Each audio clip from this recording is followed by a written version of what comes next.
Yo, yo, yo, yo, yo.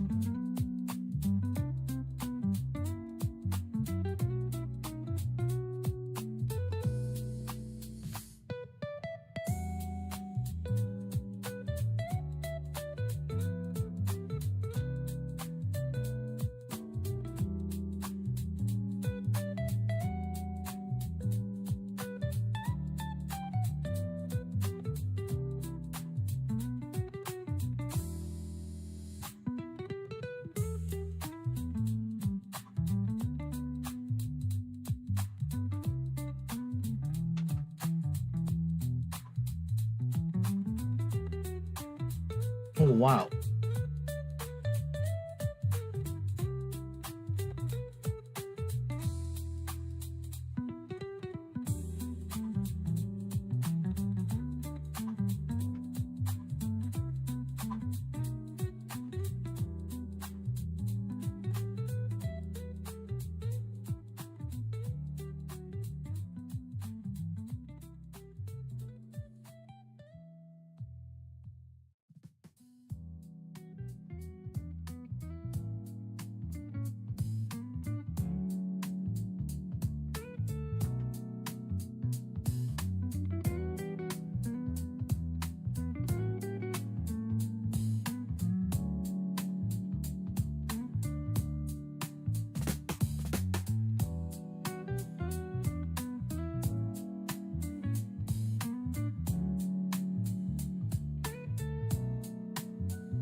NATO's route says it's good that peace talks are ongoing, but we have to make sure Ukraine is in the strongest possible position.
Another day not to trade yet. Bro, I went sleep at 2 in the morning because I was having a headache with FTMO. I think I've blown the account. Not blown as in like, basically I think I've broke a rule without realizing. I swear all these prop firms and these new rules are really pissing me off.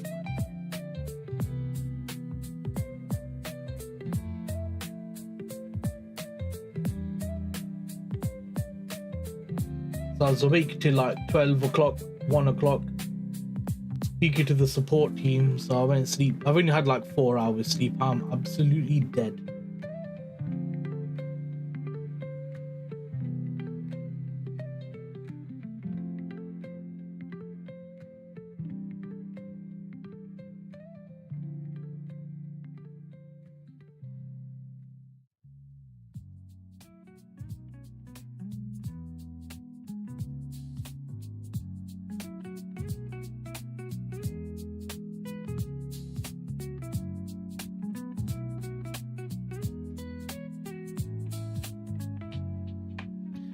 Bro, I swear down.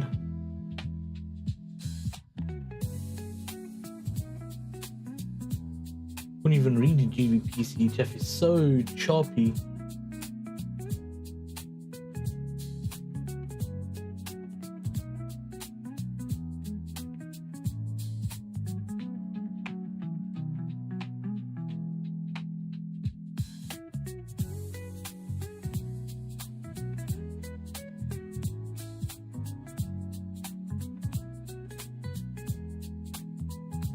Bro, it's crazy, man. They're all gonna stop making money. I swear down, they're all about to stop making money. And it's so bloody annoying as well. I just had to reduce the risk on my 100k account now, so now it's 0.25% risk, yeah? And even that still might be a bit too much for margin. But what else can I do? When I spoke to the support team, they don't even give you clear answers. I said, look, what is the situation with the high lots and low risk, for example? Can I use I said, can I use 10 to 20 lots if my risk is within your, because they say within 1.5% and a guide of up to guideline of up to 20% margin. I said, well, what if I risk 1% or 0.5%, which is 10 to 20 lots, and then the margin is like 30, 40, 50, 60%. And they just sent a massive email link. I said, look, just tell me yes or no, like, is that okay? Then the first person said, yeah, that's fine, that's actually quite good. Next person said no, because 10 and 20 lots is a big difference. I said, but 0.5% to 1%. I said, if I do 0.5, 1% and 1.5, it'll be 10 lot, 20 lot, 30 lot. So now somehow they said, oh, there's a big lot difference. So does that mean there's a lot size consistency? And I asked them lot size consistency, they said no. So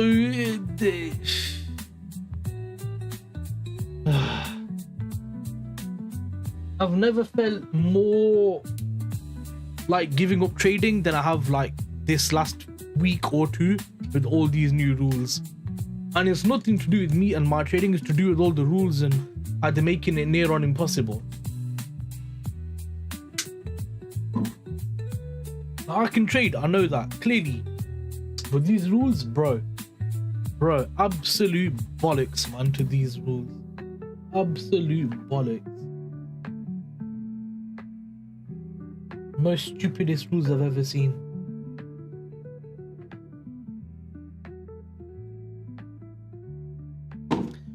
So what I did was I sent him an email, saying that I didn't realize the swing account has lower leverage.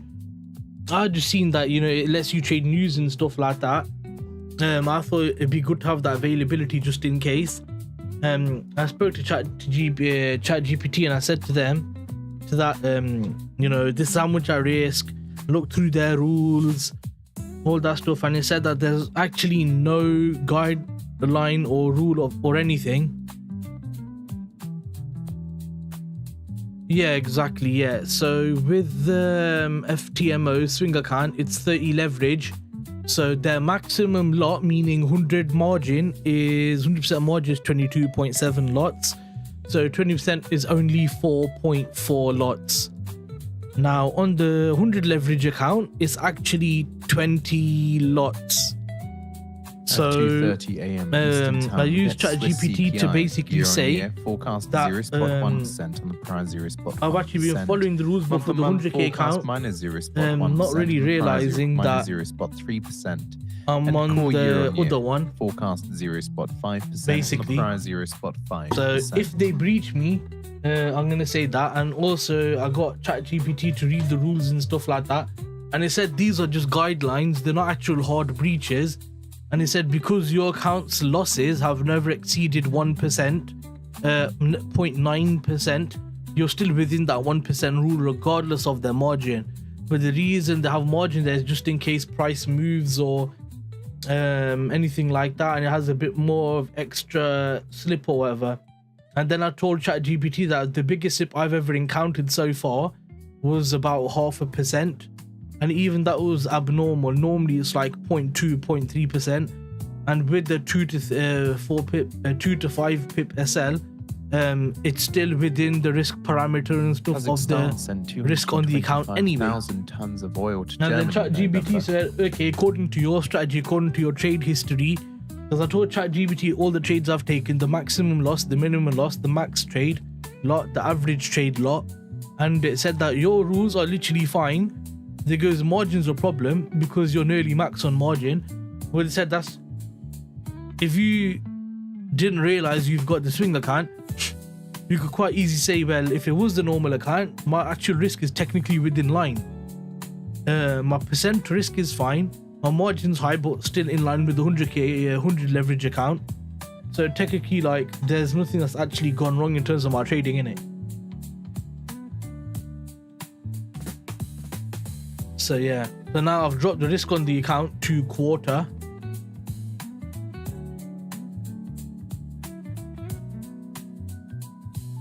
Which is annoying, but what else can I do? I just want to cap it to about 10 lots, that's it. Even 10 lots, I think 8 lots is 25%, I think 10 lots is like 40% margin.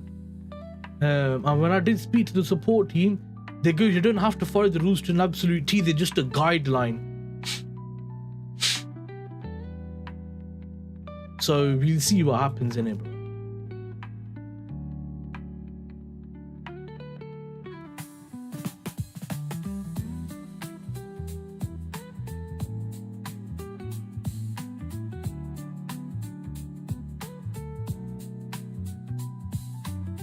Yeah, exactly. One of the moderators, in the Discord said it's a guideline. I goes, guideline means rules, doesn't it? And then he didn't reply. But guideline is literally rules, is it not? That's why I got ChatGPT to go over the terms and conditions and stuff like that. And it said there's no actual problem. I could find of you actually breaching any of the rules. It goes, the main rules for hard breaches are the 1% and 1.5% rule, max drawdown, daily drawdown, and any type of gambling statistics, but it said that if your strategy is on M1, is these lot sizes, and you have data and stuff like that, you can actually prove that to them to say this isn't a gambling strategy, it's actually a strategy of how to trade M1, and then that way they can't really argue, because the whole case is, I think ChatGPT said all these rules are there for FTMO to make sure traders follow consistent and safe trading. And then I said, if my strategy is this, they said that's fine, because it's not a gambling based strategy, it's a statistic based data based strategy, and if you have evidence and proof to support that, then it's fine. And what do? I have analysis, I have back tested data, so yeah, I think I'll be okay. But the moderator did say that when you pass phase 1 and you get to phase 2, you can ask to switch to the normal account, so I'm just gonna do that. Also, welcome to Stratton Oakmont. So yeah.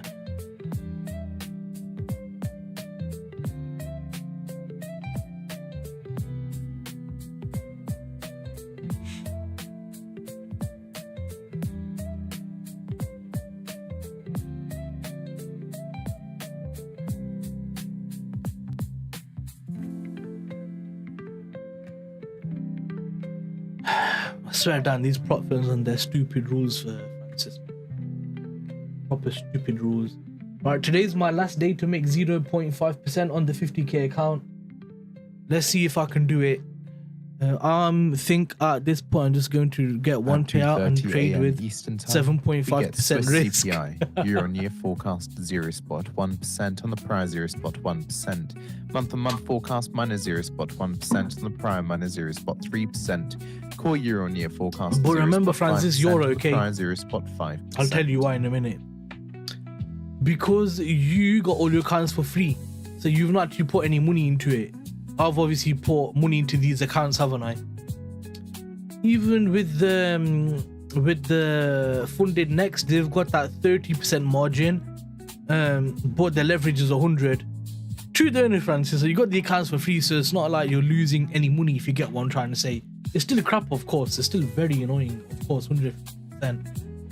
But at least you've not got any money that's been, put on the line, if you get what I'm trying to say, bro. For me, it's very annoying. Very annoying. Like, hiya. So it looks like buyers are still in this market. It looks like longs are still the way to go. Yeah, I know, but like, point meaning that you've not had to like fork any money out, innit? You're not financially, in a difficult situation because of that. You might be in a financially difficult situation because you're in Kenya. That's a different story. Oh man, you get what I mean though, innit? So I think you get what I'm trying to say. Okay, this zone is really close to failure.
I did ask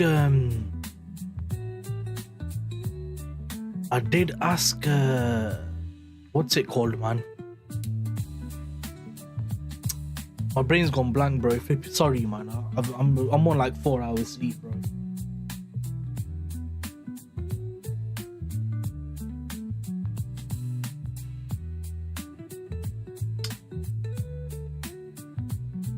Oh, it's left on my mind. Oh, here on copy, I did ask if I can have obviously a risk-based trade copy, yeah? set a max lot in there, but they've not replied. Because I think that would be a good question, you know.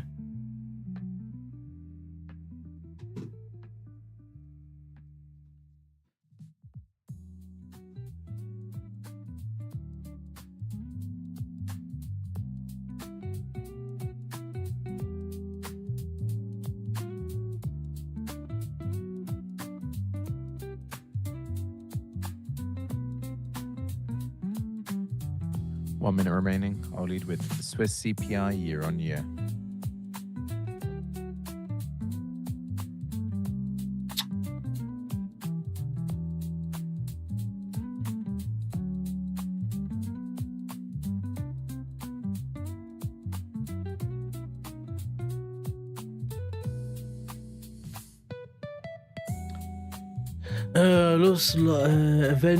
Eventually I'm gonna have to buy some accounts, looking like I'll be stuck at 0.5%, 0.04% from the looks of things, bro. We're just gonna make the margin more and more tighter and freaking stuff like that. And remember, it's not even percent, bro. It's gonna be more lot size based, in it, and with leverage and stuff like 10 that. seconds. Hey, Yusuf, long time no see, my bro. Long time no see. Where you been? Welcome to Stratton 0%, 0%, lower than forecast, 0.1%. Month on month, minus 0.2%, minus 0.2%, lower than forecast, minus 0.1%. Okay, CPI Swiss come out. core CPI year on year, Weaker. 0.4%, 0.4%. We're seeing pound make a move off of that. 0.5%. You're seeing pound make a how big of a move? 6 pips. Wow, we are really in a lacking volume day.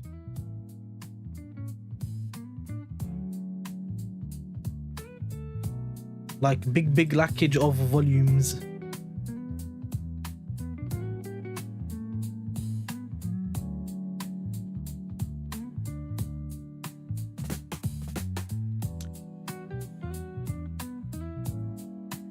Swiss press conference 8:30, French PMI, German PMI, Eurozone PMI, UK services PMI. Oh dear, there's a lot of news today. A lot of news today.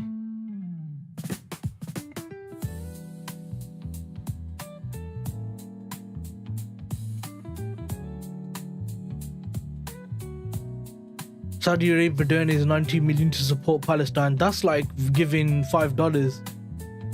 Why isn't it 90 billion?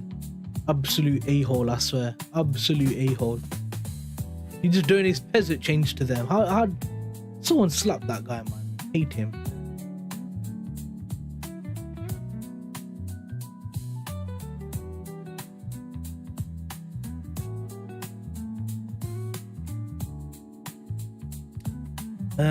Hope you're having a wonderful day. Been so busy lately. Today I'm basically forced to trade. Oh, if you trade a prop firm, it's 30-day rule. Yeah.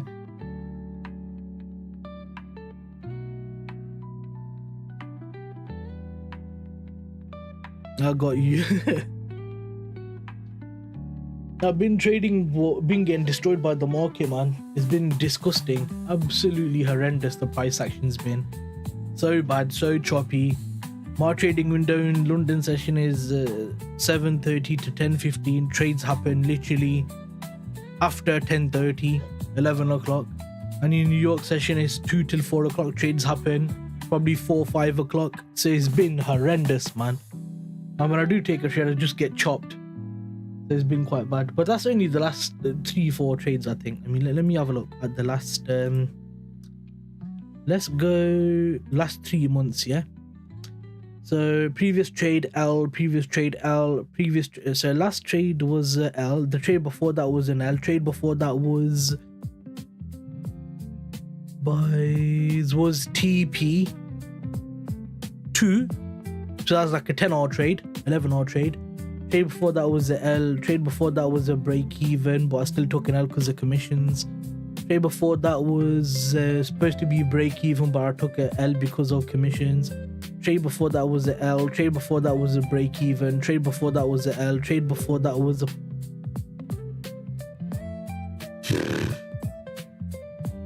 Brave. It wasn't even TP1. It was like 1R or 2R. Trade before that was the L. Trade before that was a break even. Trade before that was a L. Trade before that was a 1-2 risk reward trade. So I'm up on the account still.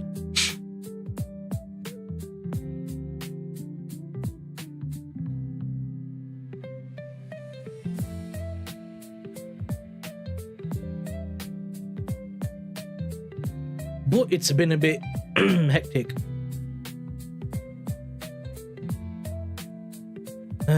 I was gonna trade yesterday because I had very good setup, but I fell asleep right after. Now I'm just mad. No, don't trade. If you're angry, don't trade. Yusuf, you're gonna revenge trade against your strategy and stuff like that. Just don't trade, bro. Take my advice. If you're in an emotional mood and you're gonna trade, don't do it. You need to be clear-minded and stuff like that to risk manage and take a valid trade. So please control yourself, yeah. Or just don't trade. Protect yourself.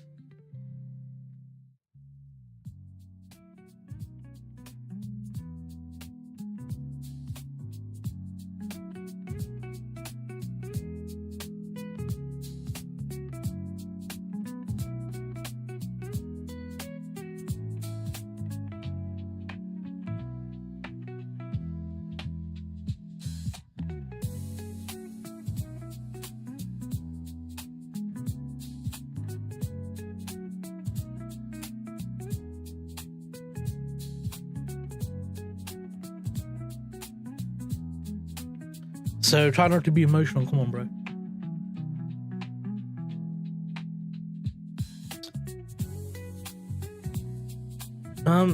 So what did you say, Francis? I think the recent gold pump bankrupt some of these props, and now they reconsider being props. Just get rid of gold and silver as an asset.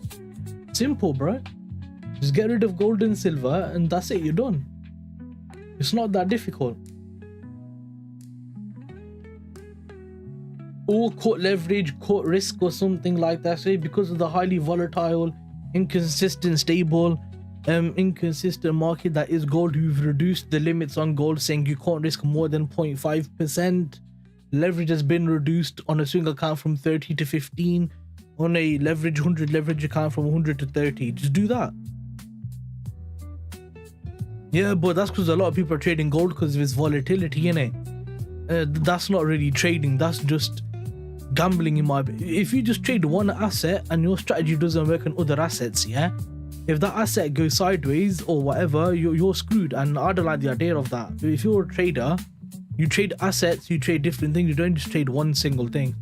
Because the whole idea of prop firms was for traders to become profitable and make money. It was for profitable traders. That's my opinion on it, innit? That's why I don't like traders who just trade gold, because they're not diverse in any way, shape or form.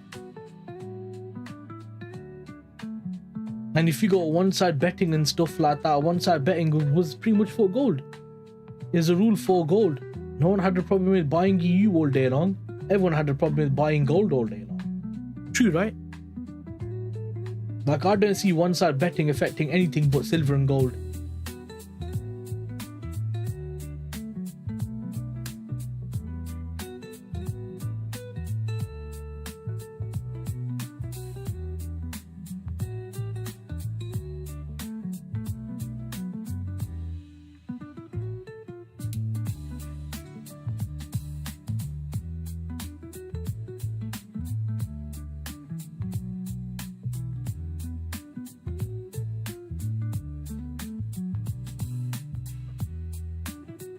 But yeah, that's what I would do anyway if it was me. I would just reduce the risk and stuff on gold. That's it. For like 0.5%. So when you do get big swings and stuff like that, you're not making stupid or, but you're still making good money in it. But like to control traders and stuff like that. If you're worried about the asset being so liquid, if you are worried about the asset being so liquid, you don't offer it in the first place, innit? Because I think that's the issue. Because gold has a lot of movement and stuff like that. A lot of people are thinking, damn, like, you know, this is a bit of a problem. So you've made Frankfurt high there. We're making Frankfurt low now. Ugh, I need 0.5%.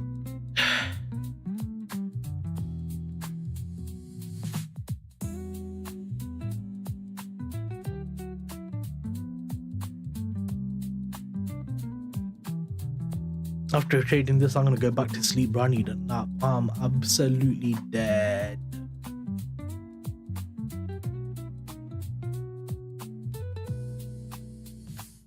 Bullish or bearish? I don't really know, bro. I mean, with the new Fed governor and stuff like that, he's more of a bearish person on the bearish person on the dollar. He's Mr. Rate Cut happy. We've been told that we're gonna get him. He's more likely to follow whatever the government says. So I think I'm more bearish on the DXY over the next 2-3 months. Short term, I think you could get a bounce and push back up again.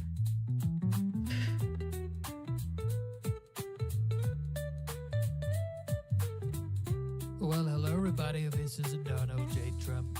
You're behind the markets. I think short term we could make another move for 100.4, but I don't see us breaking that high, Yusuf. I really don't. Save 67% on a subscription. Isn't that one big, huge, brilliant deal? Come on, people.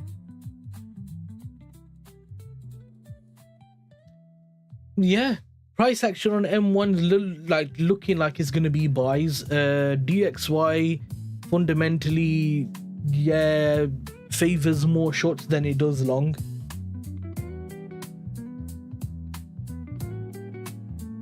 I want to buy EU and sell GBPCHF, which is pretty much the ideal setup, because buying EU, shorting GC is kind of like the ideal in terms of correlation, you know.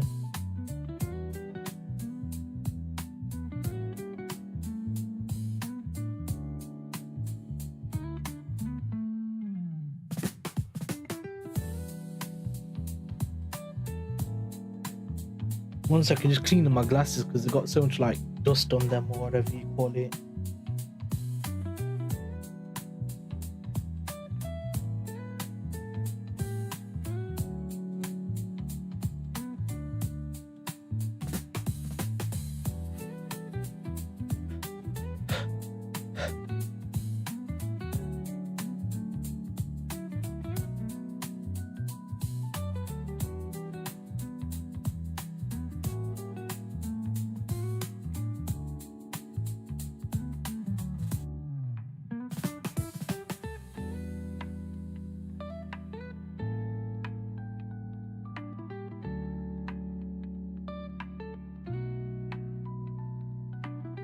Okay, that's better.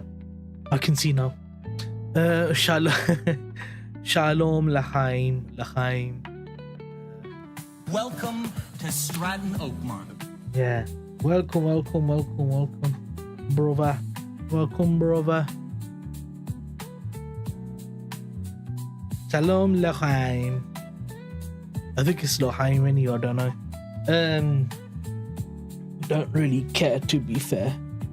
Anyway, what was I gonna say? Update, Sahad. Possibly I might have used 95% of my margin on the 100k account with the FTMO, being a swing account with 30% leverage, opening 20 lots within the 1.5% risk, because it was 1% or 0.9%. But it looks like they have a rule of 20% margin, so I might have cooked myself on that account. So let's see what happens. I'll find out when I pass phase 1 if there's gonna be an issue. So what I've done is I'm doing 1/4% risk in the hopes that that's a reduced margin enough where they will not throw a tantrum. Inshallah.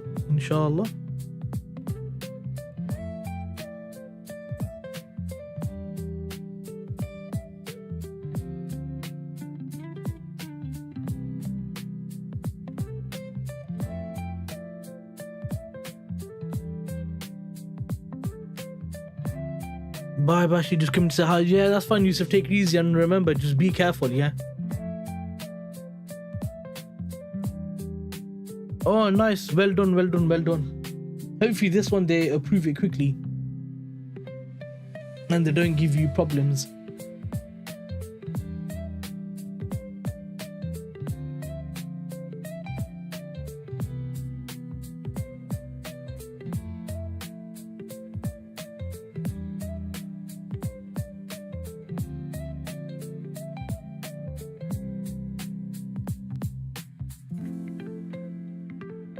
Hopefully.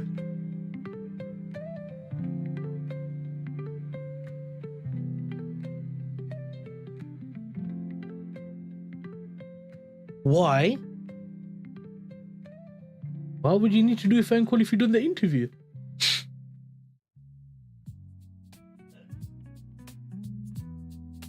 That's weird.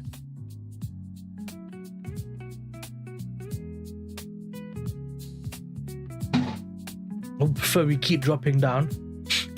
London Open takes like this low or some sort of zone, and then we can push up and take Frankfurt high as well. I'd like to see. But if you've been paying attention to DXY, it's been moving at the most stupidest times.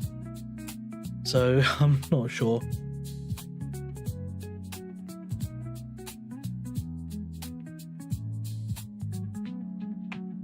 Oh, if they paid them on the call, then that's fine. There was a couple big payouts, to be fair. Those traders won't be getting big payouts for a long time, that's for sure.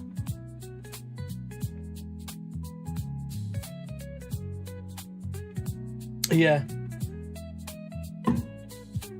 If he does that a few more times, they're just gonna find a rule to ban him. Yeah, they'll do something, 100%.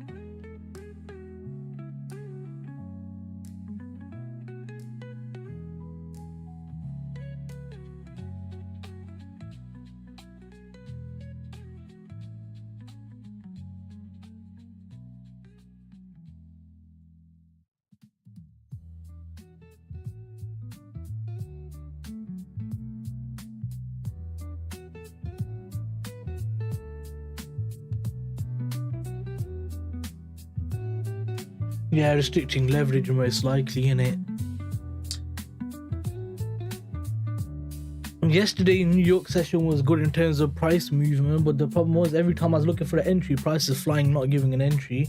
And then after looking at EU, GU, GC, GG, I went to look at gold, and gold did a clean entry, and I was like, no.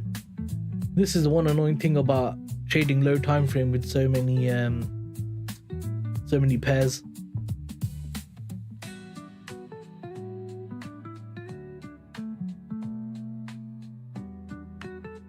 Go to the settings and then look at notifications or whatever, and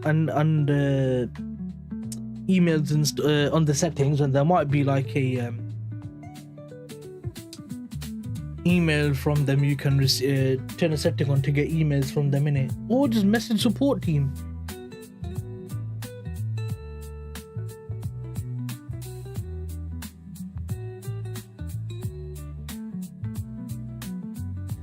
Message support team be a good shout actually. But I think it might be in the settings on their website. But support team is probably the best and the most safest option.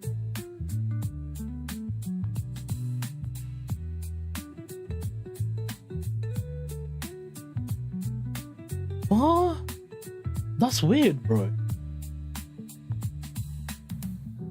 Yeah.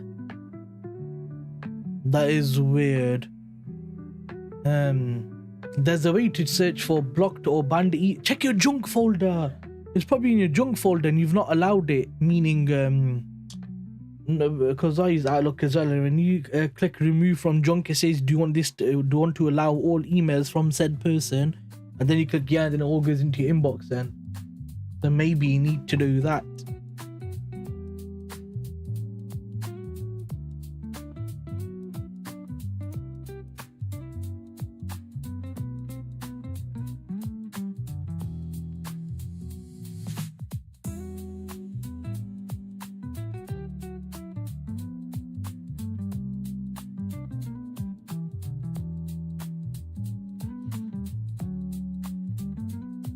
What the hell?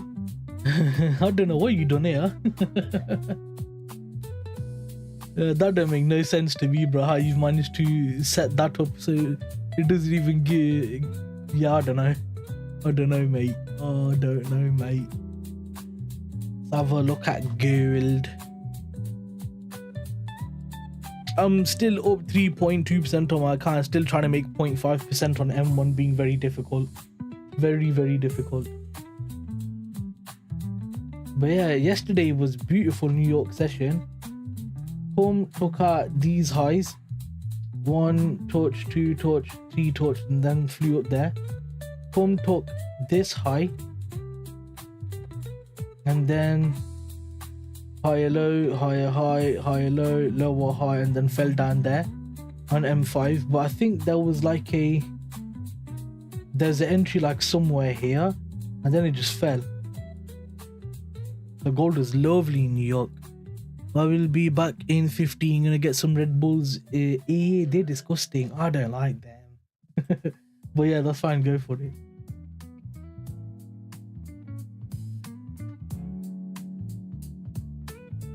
I did the very desi.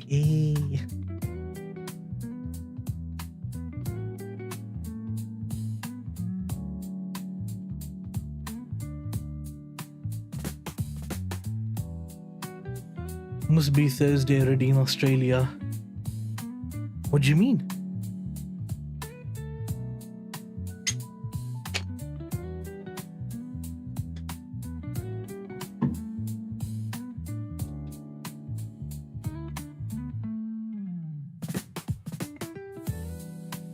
What do you mean, Francis? What do you mean, Francis?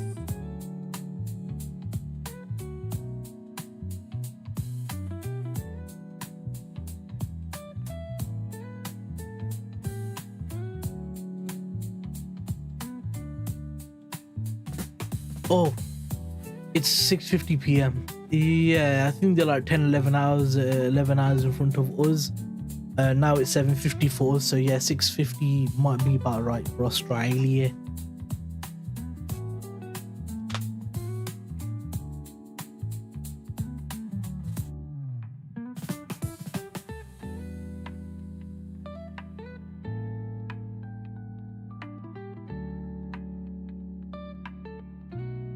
So prices done what? Come down, taken out these lows. So 1 low, 2 low, 3 low, 4 low, 5 low, come taking them out. Now if we get bullish price action, I'm going to take a long.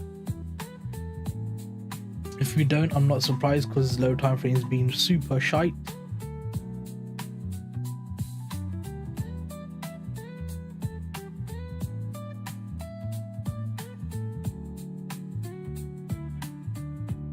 Build up, drop.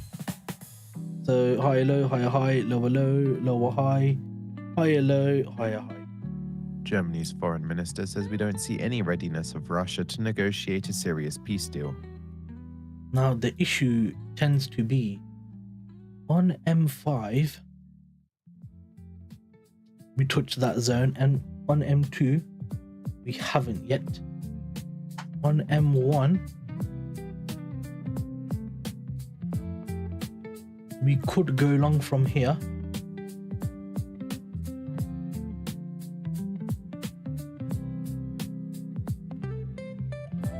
Covering that low is 2.3. Covering this low is 3.9. So I probably would do a 4.5 on there. But if price were to come below 3.5, I would probably cap out. So I would do 4.5. If it could come below 3.5, I'd probably cap out on that. Cap out meaning close out or reduce risk. Come on, give me some clean price action, please. Right, London open in a few minutes.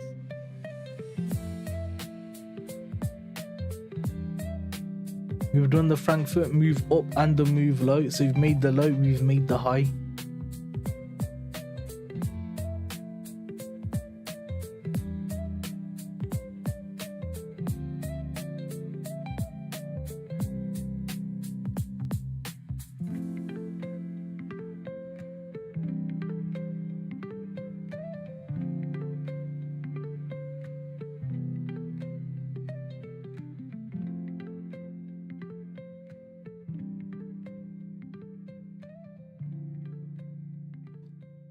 Come on, buddy. Give me some clean. Okay, news is gonna be 8:30 press conference by Lord Gardner. PMI French 850, German 855, Eurozone 9, UK 930. Come on, Bash, and get a trade. You can do it. We can do it.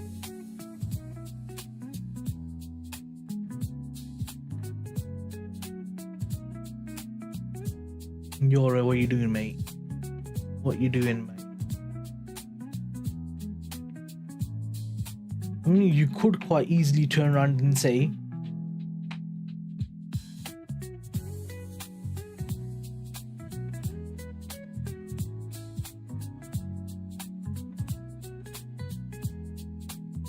that we've built this level now for price to fry through because we've got invalid zone on top.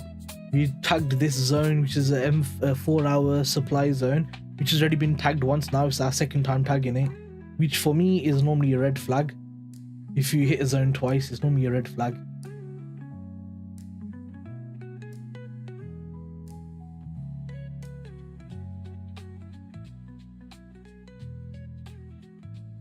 Yes, we've taken yesterday's high, but it doesn't matter because I think if you look at internal price action, bullish, pullback, bullish, pullback, bullish, pullback, bullish, bullish, pullback, bullish, pullback, bullish, pullback, bullish. So it's showing me bullish price action, yeah?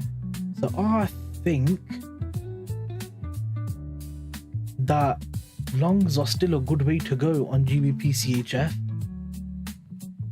But I'm gonna draw yesterday's high and just put that on the chart so I've got it there. And I can think about it then.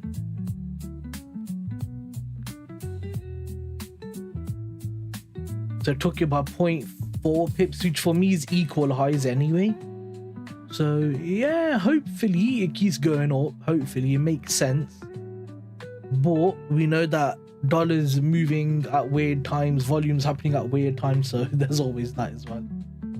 So yeah, let's just see what happens. We're 4 minutes from London Open anyway.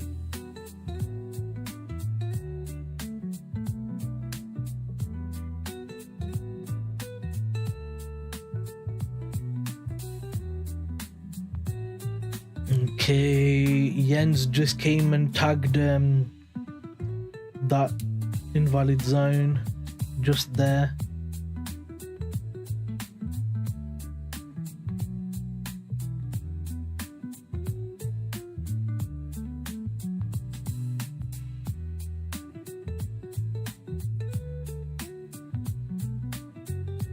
Let's see what happens here.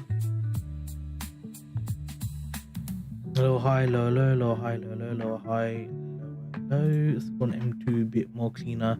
Higher low led to a higher high, led to a lower low, that led to a lower high, that led to a lower low, that led to a lower high. So on M2 it's still bearish. On M1 it's a bit more lower low, lower high, lower low, lower high, lower low, lower high. I like to see price kind of hold the demand zone, and then I think that would be like an M2 zone possibly. Yes. I'd cover that, to be fair. Yeah, perfect. So now it's tagged the demand zone. So I'd like to see price hold that level, break structure, then create a new zone and then try and go along from that.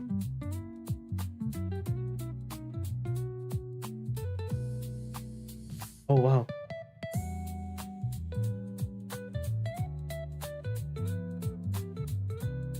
We've took that zone fully, so I can delete that. We're coming for the next zone, so I'll wait for that.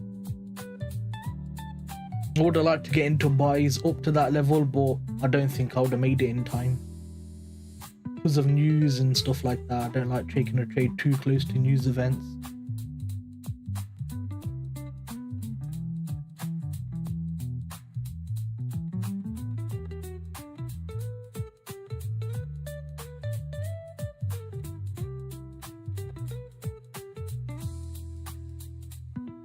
Pound is up 0.23, euro is up 0.19. Pound is stronger. I swear to God, if I take long on pound and then pound drops and euro flies, I'm gonna kick myself. Because of this damn diversion bollocks that's happening. It's not consistent at all.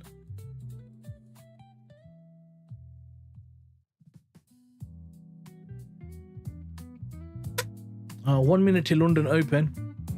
Yen's right on the zone of, right on this zone.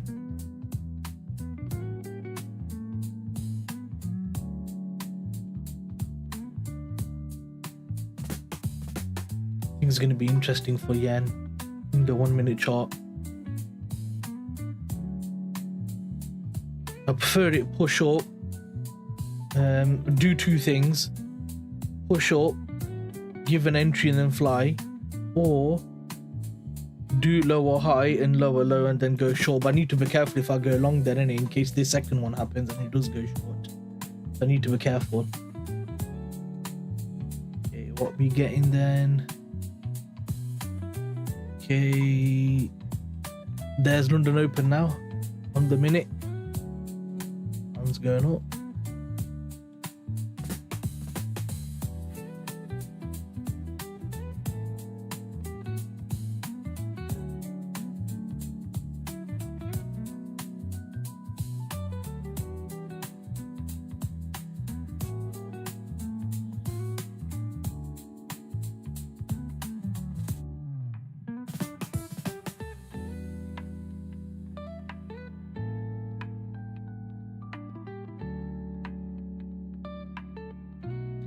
Here's where it comes to determine a break of structure versus a sweep of a zone to push down.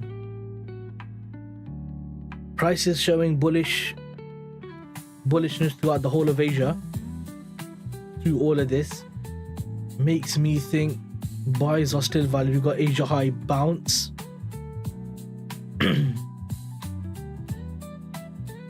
Just thinking.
So what happened? It come up,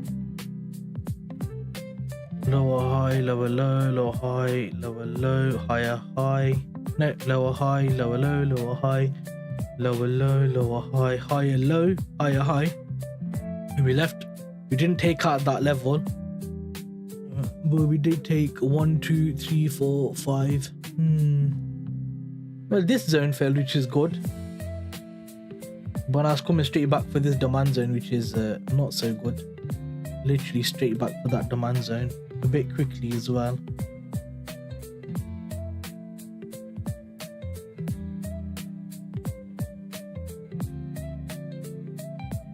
Literally in 1 minute. So let's just keep this out the way for now.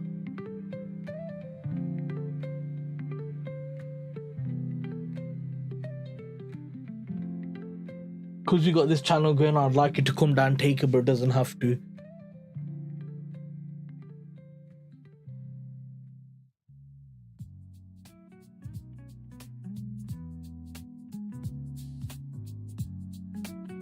Actually, yes.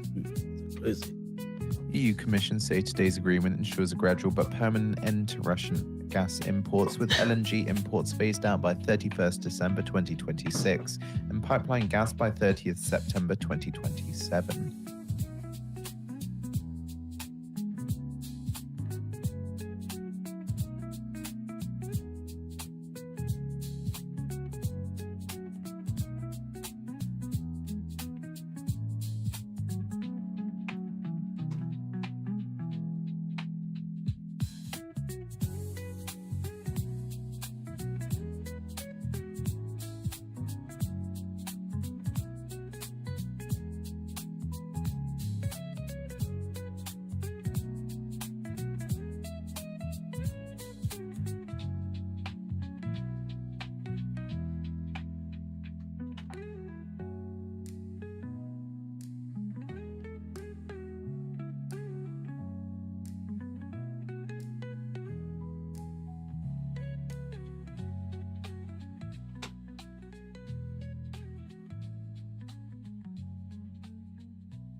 So we opened London session near Frankfurt low.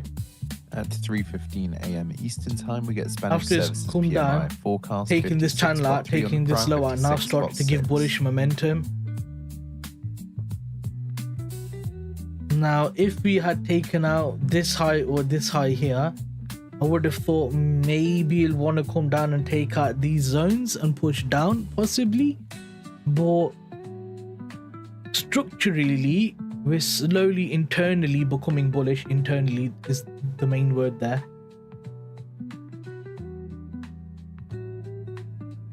Let's see what's gonna happen. Let's see what's gonna happen.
I can't go long, but I need that zone to fail, innit?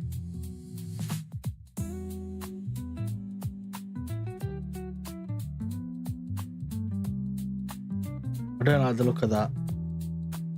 That looks like it's coming to take the level and drop down.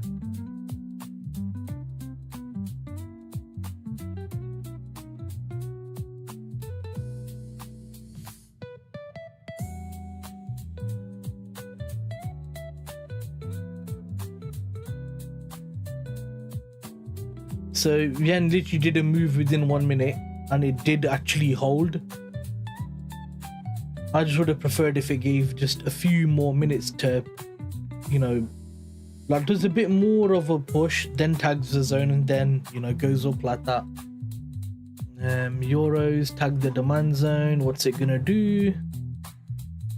Is it gonna fail? Is it gonna hold, take that level out? I'm not sure. Hence why we're here to wait and see. Now we did break structure here. I don't know, to me that looks like a, look at that wick rejection there, that looks like a sweep and a push down. Or prefer like, if we break structure, I want it to be like more stronger bodied. So more like, oh shoot, I need the pair, the pencil. More like that. Not like that. So more of a stronger body.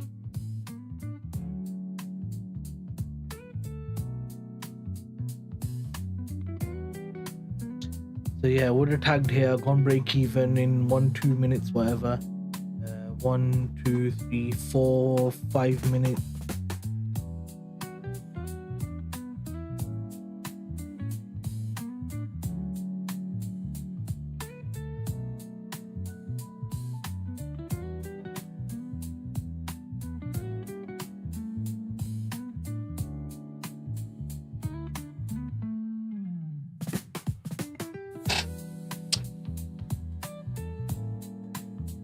Got a lot of news today, boys. A lot of news.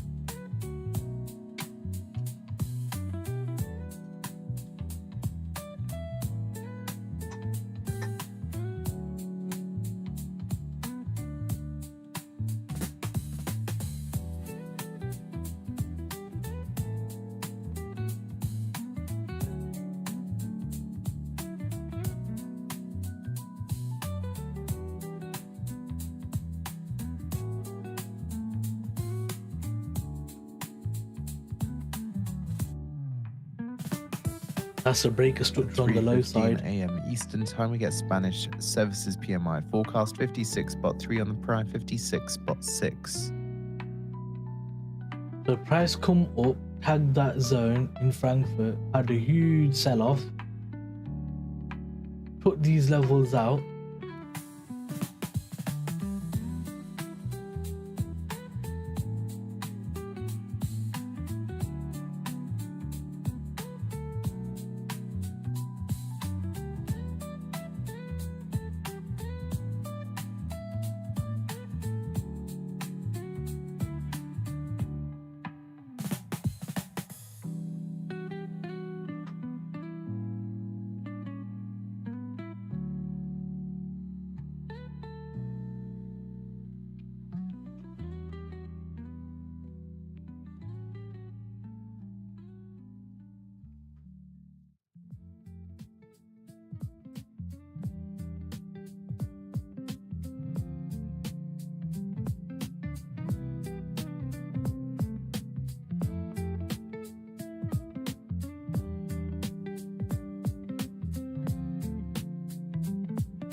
Possibly.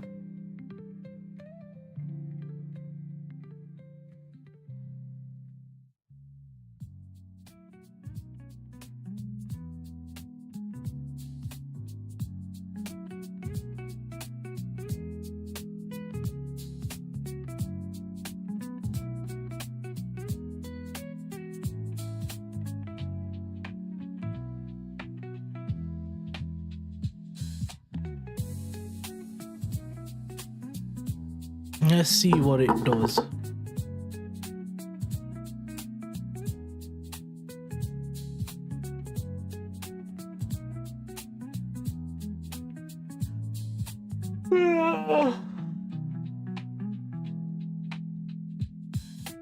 Okay, tag the demand zone, giving a little move right now.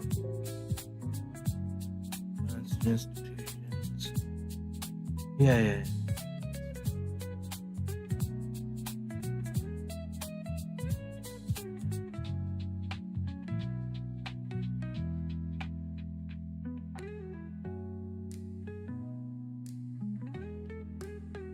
1 minute remaining. Oh yeah. What's that for? Not showing on here, so I don't know what that's for. Pound is apparently the strongest currency as of right now, or recently.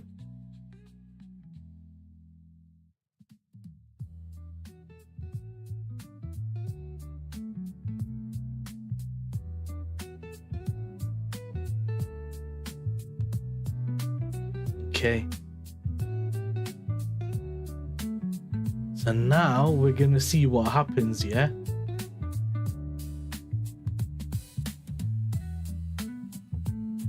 Because this is a demand zone, but at the same time, this is a supply zone. Back 7 p.m. Oh, okay. Oh, it's not that late. Yeah, this time's actually okay for you, I suppose. So now we're gonna see which is gonna hold in it. I think it's gonna be shorts, just by the way price action is looking from London 55 open. spot 6, 55 spot 6. Well, yeah, you know what? That's lower 10 than past, forecast, 10 minutes past 56 London spot might 3. actually be London coming to take the load to push higher. I don't know. Buys are preferred, but with the market conditions being the way they are, I wouldn't be surprised if sells happen first because the markets are so whack right now. So this would have been a break-even trade. Okay, now we're reacting from there. 7 p.m. Yeah. It's 8:15 right now in UK. In the morning. In the morning, mate.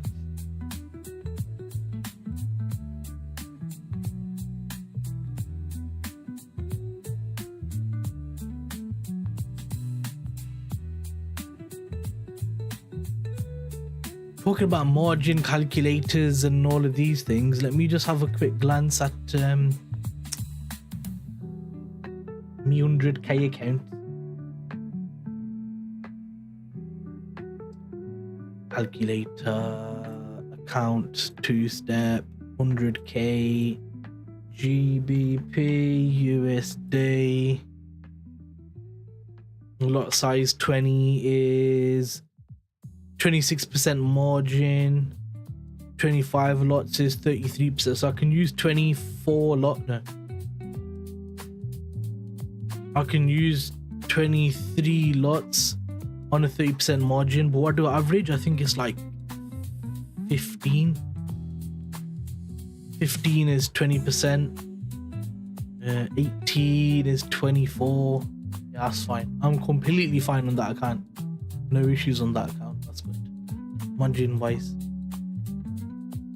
Always sleep in the day so I can trade New York session. That's mad. Your sleeping pattern must be crazy, bro. Crazy.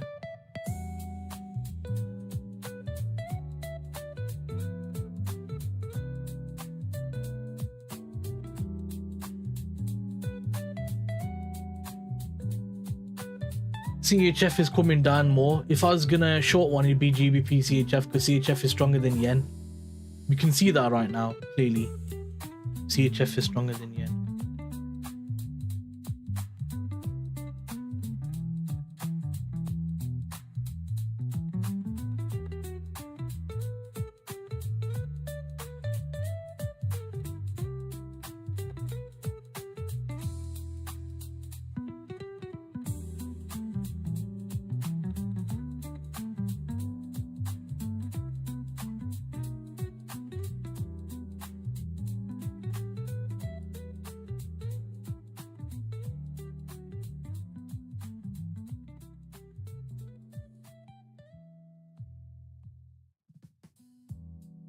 Thoughts on LGBTQ traders?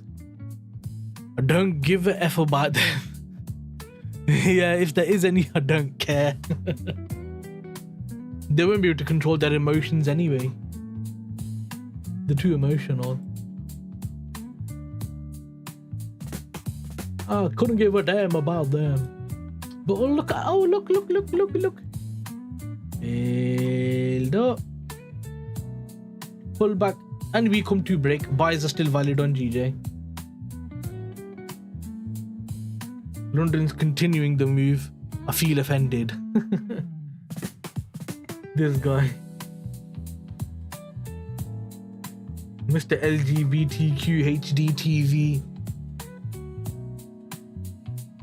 Panoramic roof. So we're stuck in these two zones here. Let's see what we get. Okay, we just took that zone there. Which, why is that all the way over? Yeah. What's the next zone? I don't think there is a next zone. Oh yeah, there isn't for a while. Okay, fine. You're definitely going over to New York session. I don't see price falling down from here. Yeah.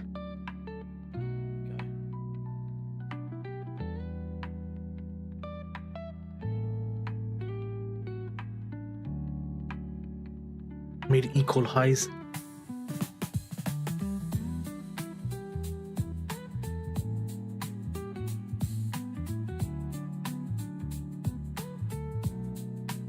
At 3:30 a.m. Eastern Time, we expect comments from ECB's Lagarde.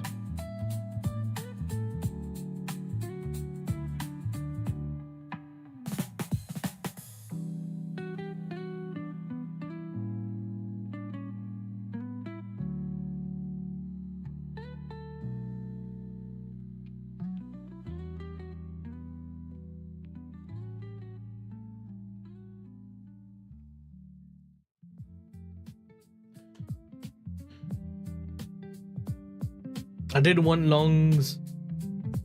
I called that zone right. I'm calling price action good on GJ. I do love the yen, can't lie. I'm calling it really good, just not getting entries, bro. Wasn't it yesterday where I set a limit and then it flew off? Wasn't that GJ? I feel like it was GJ, you know.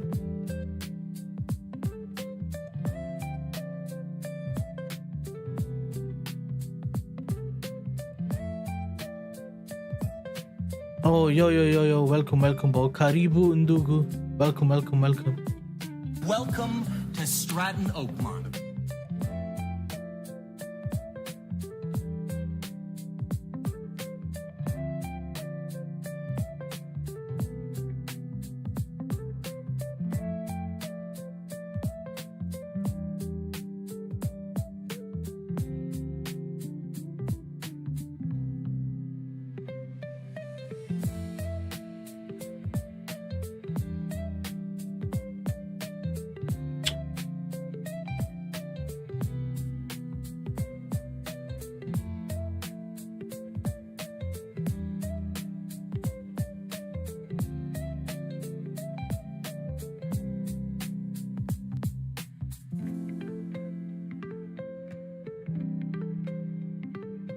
Stupid phone, man.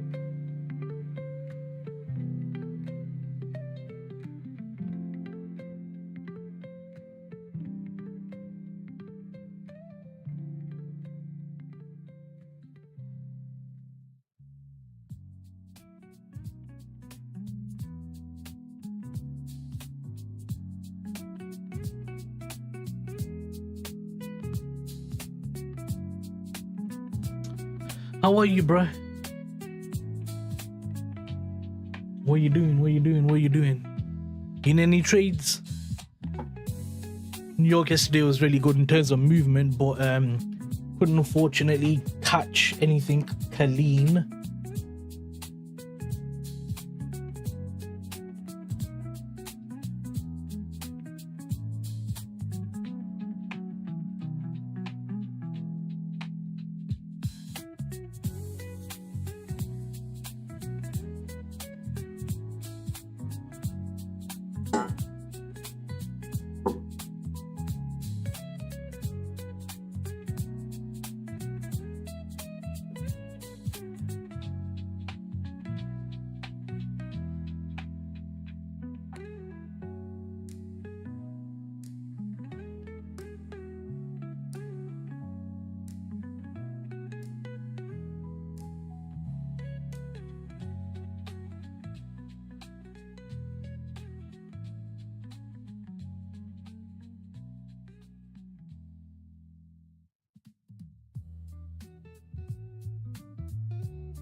Nothing, just waiting. Yeah, that's good.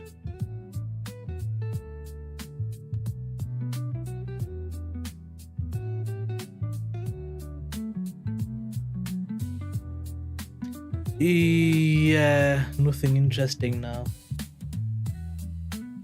I wanted to go long, but then I just seen GU be a bit outdairy because we took this low in this channel here, left the invalid zone up top, Frankfurt high. But then I was suspicious because in London Open, it come up, yeah. It didn't break anything here. It just made a bunch of equal highs. And then price come up after that, took it, tagged the demand zone. After taking this low into a demand zone, pushed up, failed to break supply zone. So I'm like, I'm stuck in between this supply and this demand. This demand actually broke structure here. This supply kind of broke structure here, but we're just stuck in the middle. So I'm kind of like just waiting to see which direction the market wants to go. The euro looks a bit more cleaner for shorts right now, but it could just easily come into this demand zone and push up. So I'm just still waiting, man. Still not much direction on lower time frame yet.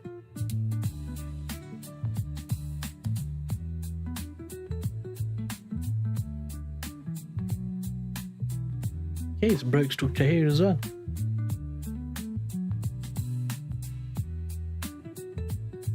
So now I need a demand zone or a supply zone even.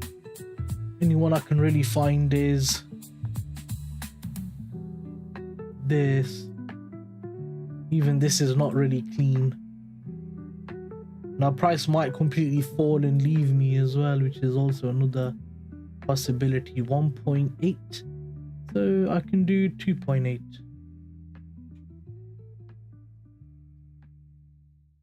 Unless I was to set it in there.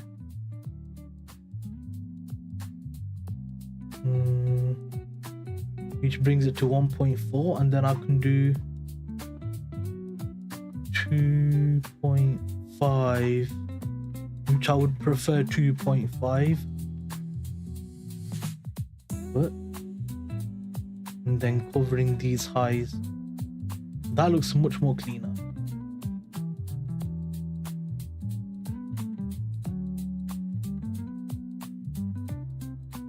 I've just tagged the demand zone right here though, which is a bit annoying.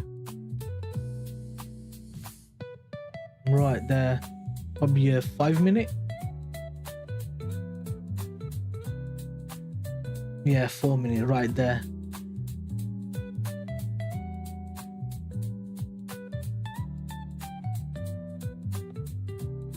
Okay, so London on GU's also looking like it wants to go short.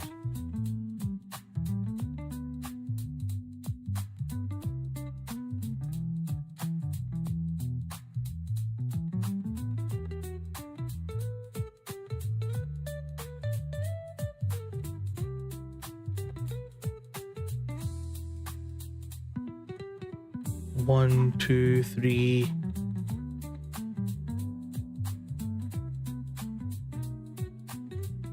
I think that's just left an invalid zone, that's all.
Let's go M5 on GJ.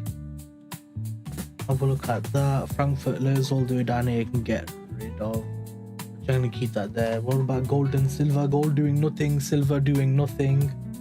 Both kind of consolidated right now. Pound USD. This could easily be considered as an Asia high bounce, man.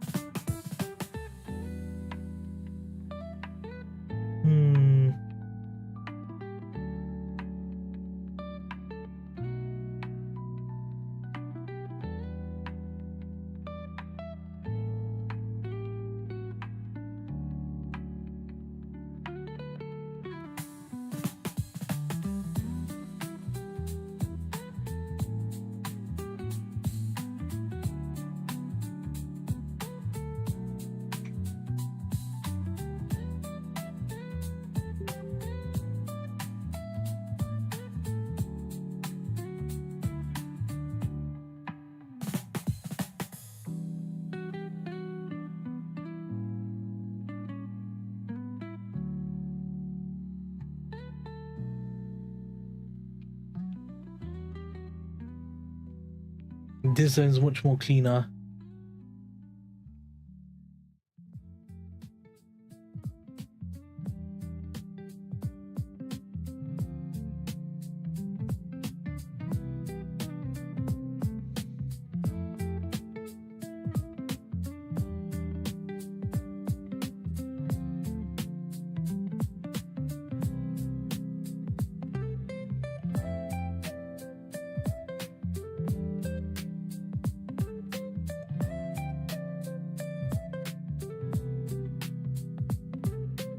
Let's just check the data of how London Open moves in terms of pit volume and stuff. In case it does a 15 pit move, then signals a reversal. Yeah, I've got that. I just needed to break this structure by dropping down a bit more, that I could look for the nearest supply zone, because on M1 all of this is balanced and price action is very filled on that.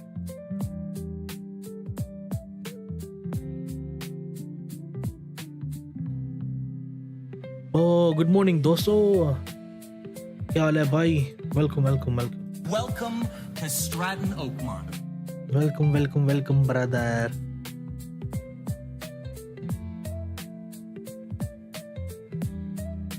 Okay, it didn't break structure and instead it's done that, which is interesting. On M1, this is all balanced price action as well. It's all relatively balanced.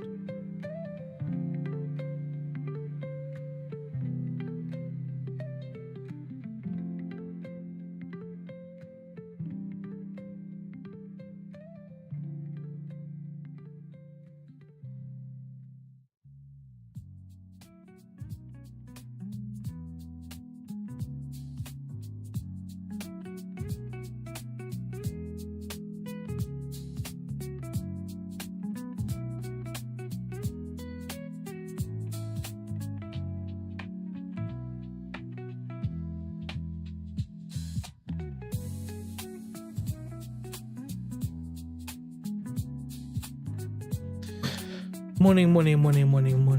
Let's see what happens here. For me, blah. Oh yeah, basically, they have a rule on their account, innit, yeah, where you can't risk more than 20% of your margin. It's a guideline, they call it, but me and Francis think guidelines are another word for rule that you have to follow. And I was looking at the trade copy here. My account's a swing account, it's got 30 leverage. I was like, oh no.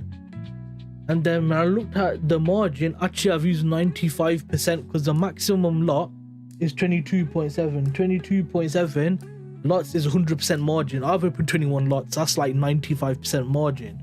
But my risk on my accounts, I've never lost more than 0.9%. And they say up to 1.45% is okay, but margin 20. And they goes, oh, it's just a guideline. They said the 1.5% risk is a bit more of a harder rule, but the guideline is just margin. So I was like, well, is it okay or not that I've used 15 to 20? And then they say, oh, we don't restrict anything. It's just a guideline. I say, yeah, but if I'm using 95% leverage, a margin, and you're saying 20%, is that a problem or not? They're not. I said, can you give me yes or no answer? And they don't even give yes or no answer. One guy said, I took a screenshot of it. I said to one guy, on a swing account, if I can I use 15 and 20 lots on 100k account if that's 0.5% to 1% risk but margin is higher? I can't find calculator. I'm just trying to understand the rules so I can behave appropriately. I used 15 and 20 lots so far, so I want to make sure I'm not doing anything wrong, so I don't break the rules. Correct, and that is good. Your trading style is up to you as long as your trading is legitimate. So on one hand they say the 20% leverage thing, and then on the second hand they say, oh yeah, it's not a problem. And then you ask a different support staff person, that's a problem. And I goes, what about 10 to 20 lots? Oh no, 10% to 20 lots, 20% to 20 lots is a very big difference. Wait a second, is there a consistency rule as well? Bro.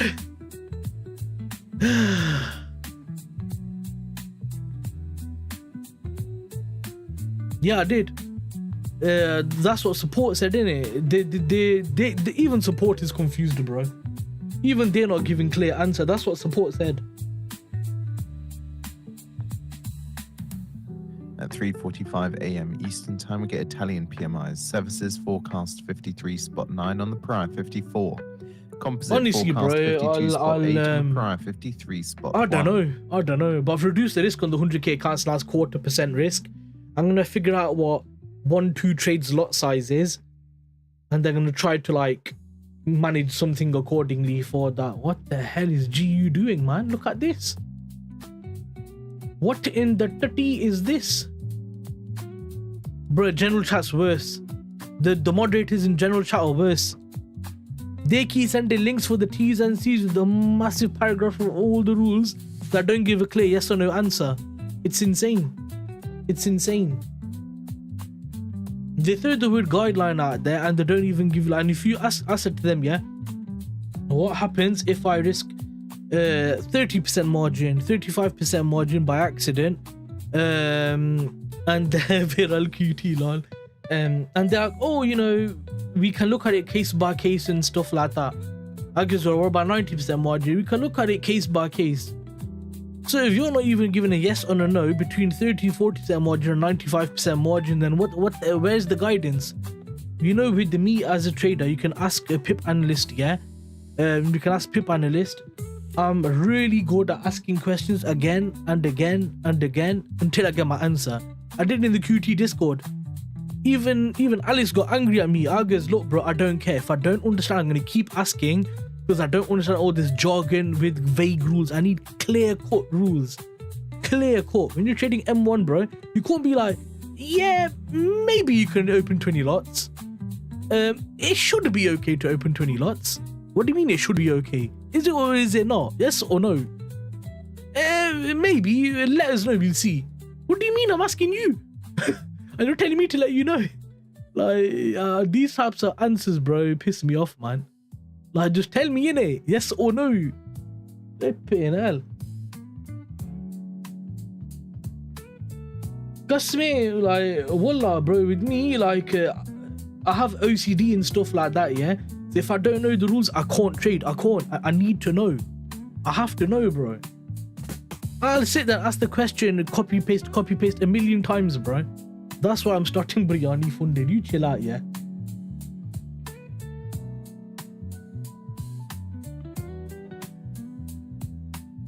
If your next pair 6, 7, 8k, bro, I'm going with Biryani Funded.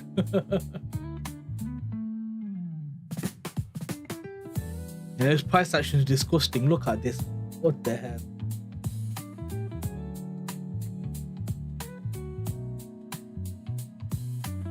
You asked to give Viral QT so many questions. Yeah, I know. I'll make sure FX Bashy is banned because I'll go break. No, just put margin rule on, lot size rule, risk rule, SL rule, 0.5% in 2 days, in 14 days. I can't even seem to do that. I can't even seem to get 0.5% in 2 days. In 14-day cycle. It seems impossible for me. This is why I like Funded Next, bro. Honestly, just get one payout, wait for your cycle, one trade, wait for your cycle to end and just request it. Done. Simple, bro. Risk problem, no problem. Margin problem, no problem. Just one trade, TP, done, khalas. Made my money, done. Okay, so this is all balanced price action. Buy my cost for. I think this might want to be the supply because then we've got 1-2 zones here. Pound is still not doing anything. We've not had a clear entry on yen as of yet. Even though it's come taking these lows, taking this channel. I need clear breaker structure, brother. You should start mentorship. Yeah, but they only want mentorship for people who trade a lot and stuff like that. I don't really trade a lot. So yeah. But mentorship, I don't know, man. Like mentorship, it means teaching how to trade. I don't want to teach technicals. I don't think I'm a good teacher. I'll get angry too quick. Like if you ask me the same thing 4 times, I'm gonna get angry, bro. Like if you ask me the same question 4 times, innit? Oh, is this a valid supply zone? This is a valid demand zone.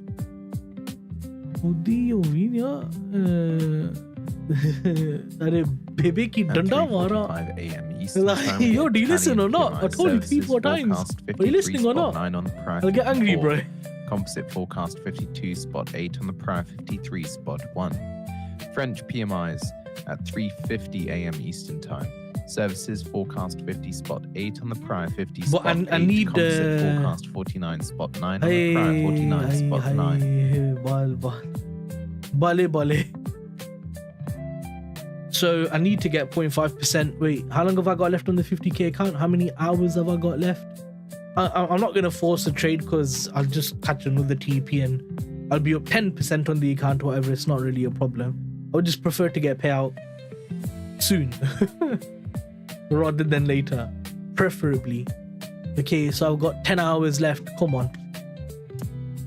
Need to make 0.5%. So I'm up 51k. So 51,544. 0.73 plus 0.5%, 257.7. So I need to make about 260.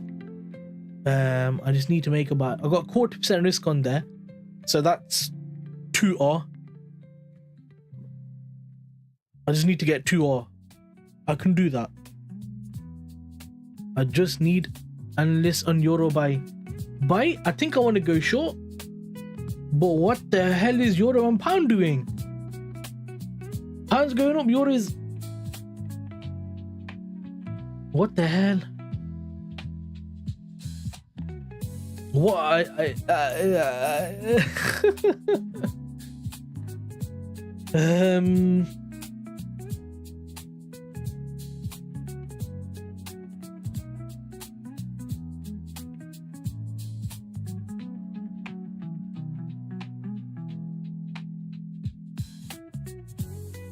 I don't know what's going on here. Euro, I want to show what pound's going like flying. Why is pound flying? Have they said something?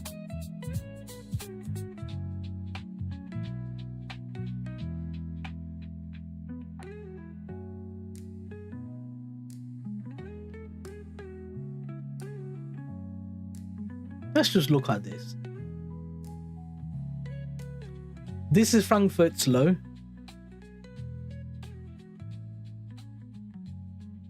We got the invalid zone up top.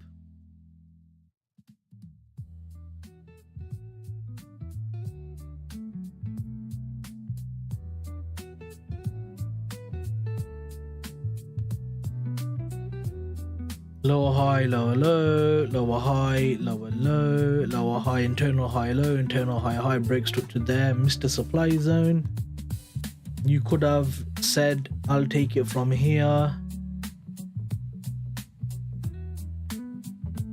Over the low to 2.5.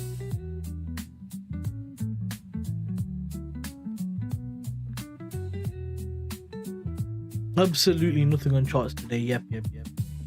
And then it's gone up 4R in like a few minutes. Okay, so what the hell, man? The price has been confusing me a lot recently.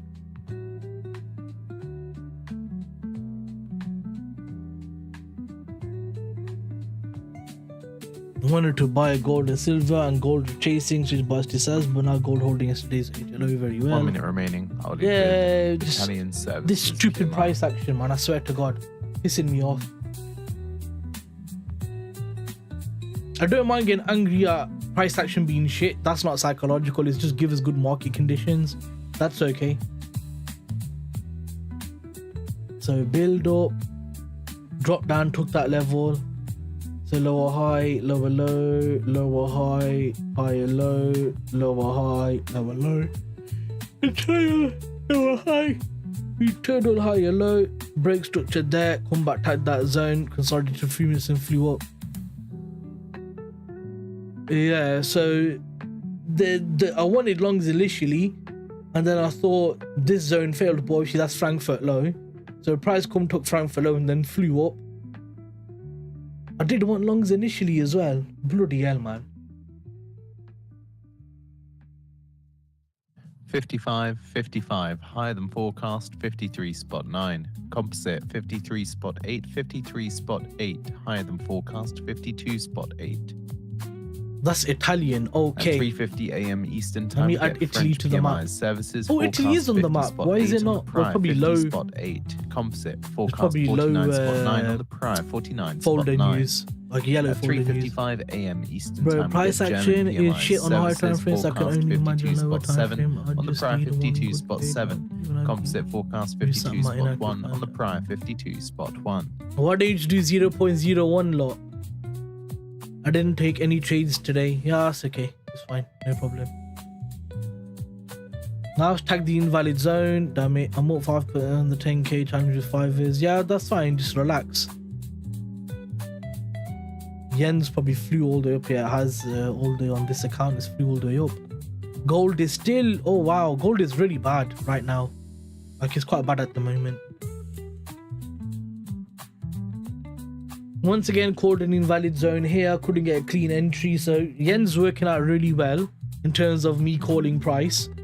And yeah, not doing that with these crazy rule changes. I'm not taking any chances. What's your average lot? What's your average lot?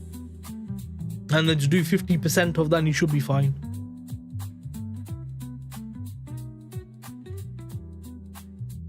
Yeah, it does. GJ is really good. I like GJ. Actually, recently, GJ's been my most favorite pair. FX Bashy, would you ever visit Australia? We have unique spiders and creatures. I wouldn't mind actually. Right, now it's 0.07 to 0.1. Well, what do you mean? What do you mean?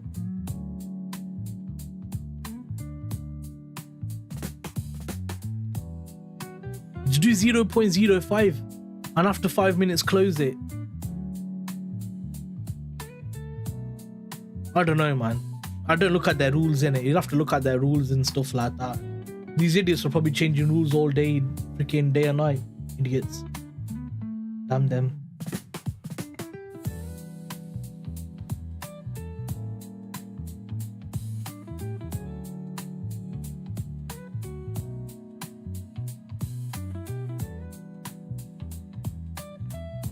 So we've had a big move up.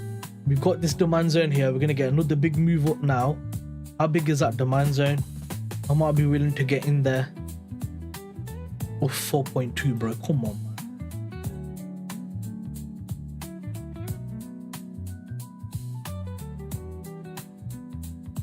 man. I might consider getting in long on this demand zone here if we break structure and tag back. Although we have just taken this zone by 56 by about a good 5-6 pips.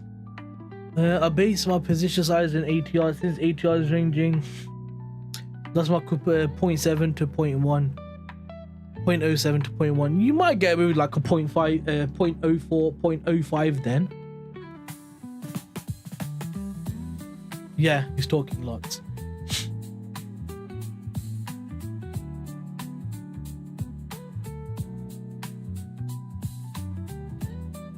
Now, because think of it like this as well.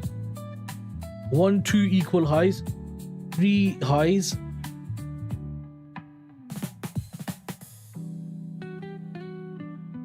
Now we've come up, taken this level here. 1 minute remaining. I'll lead with French services. Morning, PMI. David.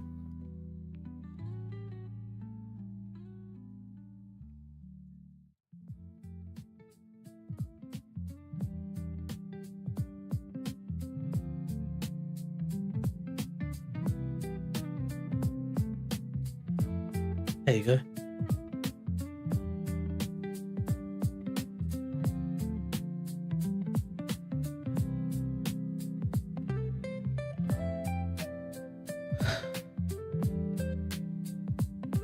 Welcome to Stratton Oakmont. Welcome, welcome, brother. Welcome, brother. That's 2.8. So I could easily do 4 pip on there.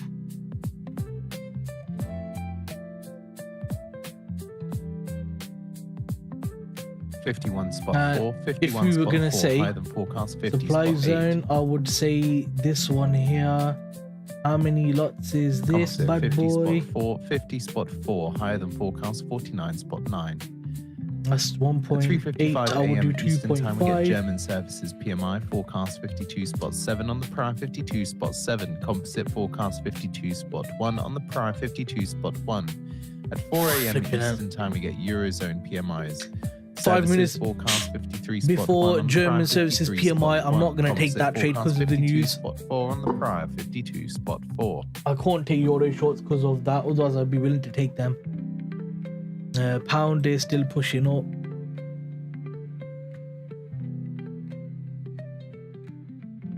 Mambo and Dugus, mambo.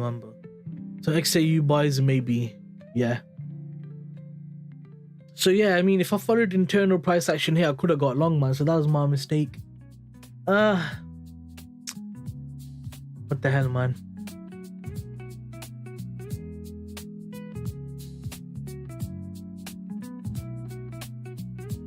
I should have said to myself, because it's Frankfurt low, I should wait for price to break that level, come back and then sell off. Instead, price broke the level and started to give bullish confirmation on price action. So I should have noticed that and switched to that quite quickly, but I didn't. So that was my fault. Come on, Bash, what are you doing, mate?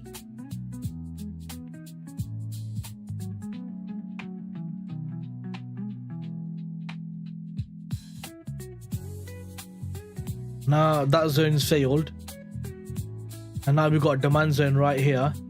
Oh, this looks nice. This looks quite nice.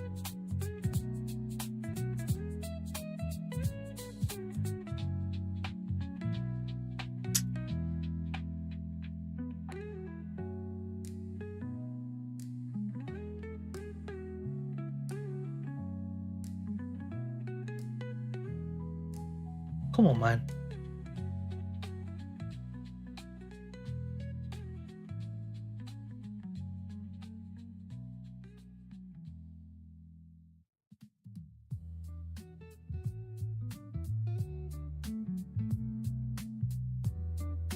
Yeah, price is telling me he still wants to go long.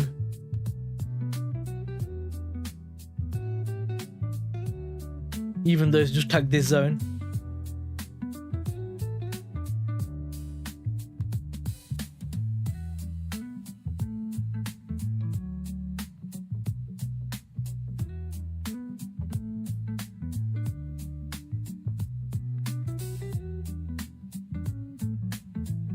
From 207, yeah.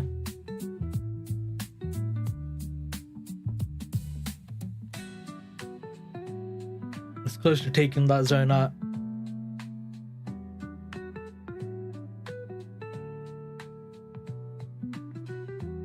Okay, we did just come take this low.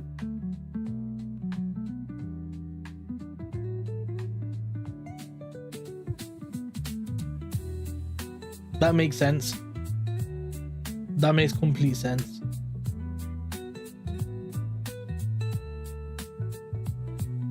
And then we've got all of this here, which is clean actually.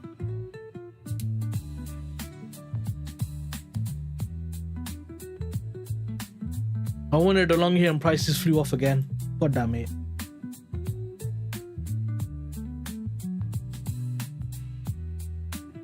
One minute remaining. I'll lead with German services PMI. I might need to start back testing a way to get into trades where price just flies off like a breakout method. So then, like, if it does break and it doesn't pull back for the entry, I need to find a way to enter that trade and find out what the risk reward would be and stuff like that. Because I know the average pit movement. I need to figure out. Well, I suppose how often does that trade entry model work, innit? Like, how often is it profitable versus my other style, innit?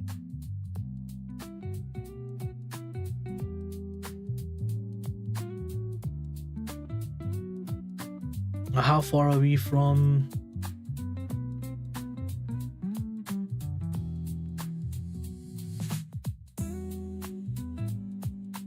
Eight, 9 pips is still It's not so 53 bad. spot 1, 53 spot 1 higher than forecast, 52 spot 7 composite, 52 spot 4, 52 spot 4 higher than forecast, 52 spot 1. At 4 a.m. Eastern time, we get Eurozone PMIs. Oh, yeah. Services forecast 53 spot 1 on the prime, 53 spot 1. Composite forecast 52 spot 4 on the prime, 52 spot 4.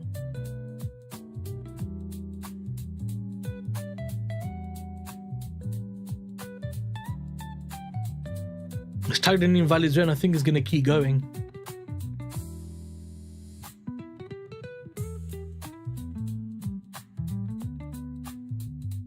Flip it, whoa, what's going on with the pound, man? Can someone explain? Like, legit, can someone explain what the hell is going on with the pound?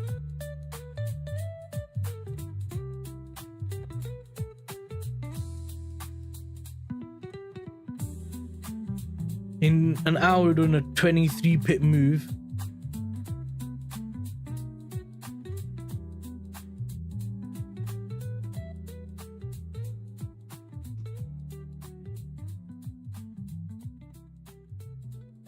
You know, like, what really, how can I say this?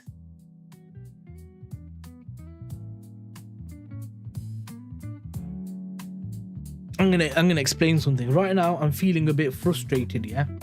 Because I just want to get 0.5%. And it's annoying when I do call price action really good and then I don't get a pullback on an entry, yeah? But I just telling myself that, does it really matter if I don't make a payout this cycle? If I'm in my next cycle, I catch another TP on a 0.5% risk and then I'm up 3.2%, up like 7-8%, and then my second trade is 0.25% risk and I'm up another 2, 3, 4 R. Does it really matter? No. So it's not so bad. It's actually not so bad. So I'm gonna delete all of these. Oh dang.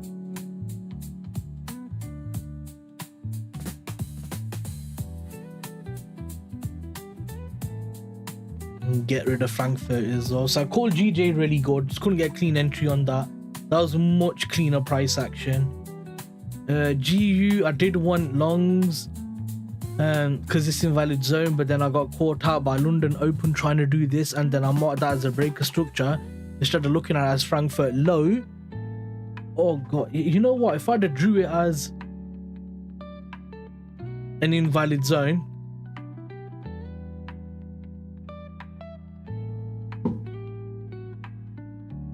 if I'd have drew it as an invalid zone, I would have been okay. You stupid. So that was my fault. I should have drew it as an invalid zone. That's literally my fault, because then I'd realized it took the invalid zone out and I was going to start reversing. Yeah, damn it. It's okay, man. You can't be perfect every single day, man. It's fine. I'll give myself some leeway on that.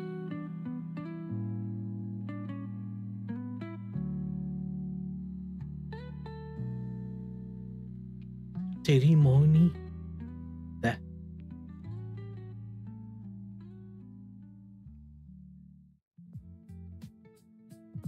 All I can do now is wait for a reversal to occur after price has done a big move. So I'm just gonna have to sit now and just wait for a reversal unless I see price come back and tag a demand zone. Actually, no, I don't like taking those entries because technically 1 that's minute remaining. I'll lead with Eurozone Services PMI. I don't think ADP is gonna do that much, bro. ADP is not a big market mover. It's really not. We've seen ADP come out negative 40, 50k and price is still like, You're behind. let's carry on going bullish. Like it's not really, you know, bothered by that. Let me get rid of. There you go. So now we got Eurozone at 9 o'clock and then UK at 9:30. UK is forecasting the same as what it was previously, 50.5. I think it's gonna come out lower. Yesterday I bought BTC at 87k, Frankfurt target 90 and it went to 91. Nice, that's good. What do you mean by yeah? Since you trade low time frame, just goes on average. Assuming every month is good price action on a weekly basis, how many trades would you normally take? If I had clean price action, bro, and I got tagged in entries, I could probably take about 3-4 trades a week. Because on EU, GU, GJ, GC, in a week, each of them will give one setup. Realistically, that's if I don't get swerved, the price action's clean, everything like that.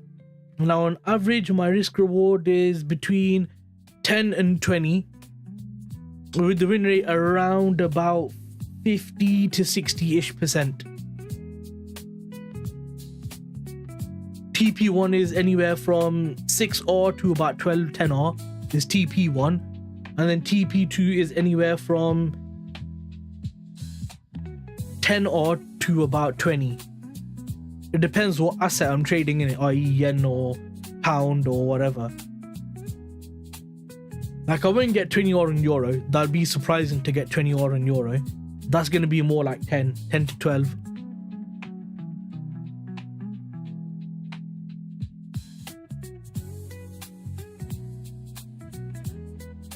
Three, 4, yeah.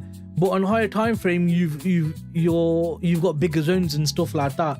Recently, I've been taking probably 1 trade or 2 trades a month because price action's extra 30, bro. That's been really bad recently, innit? But that being said, I've had it where I won't take a trade for ages and ages because there's invalid zone. You know, this happens a lot. I call price in yen really well. I just can't get an entry, or I set a limit and it flies off. That happens so often, bro. So often. You can ask Francis. Mal might not realize that, but Divot will. The amount of times I've called price action, set limit, and it just left. And I set limit in the new zone and leaves again.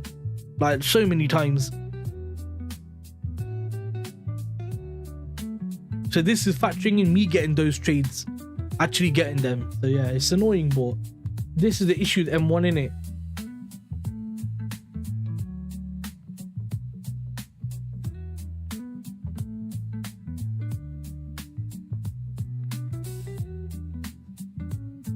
There's pros and cons to each strategy, unfortunately.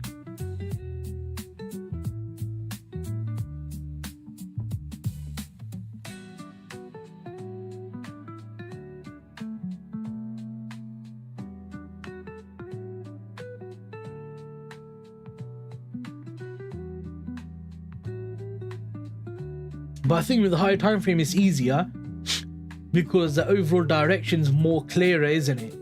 Whereas with M1, I'm trying to read the candle by candle price actually to figure out the next hour's move. Like, you get what I'm trying to say? So it's a bit harder. Whereas on the higher time frame, you don't need to think about the next hour, you think about the next week. So it's kind of easier. But I can't trade higher time frame. I can't do it, bro. Also, it doesn't work with Quanteco. How do you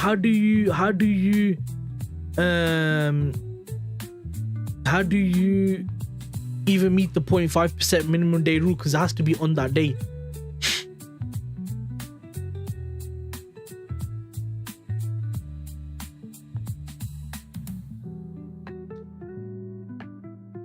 So now on Euro, I'm willing to go long. Actually, I'm willing to go long because you broke structure in all of these levels here. We created a higher low. Now, if we push up a break structure again, then I'm willing to go long from a demand zone here. Who knows, I might get a trade. I would prefer I do. But you know, the way I trade, yeah, is I look for the absolute best quality setup, like the absolute best quality setup. And I'm completely happy sacrificing trade frequency for trade quality. I can literally take scaling trades, yeah. So when it breaks structure and it goes up again and it flies up 20 pips, I can just take it from a pullback into a demand zone and go from there. But I don't. That's a continuation scaling in method, yeah. I don't like that.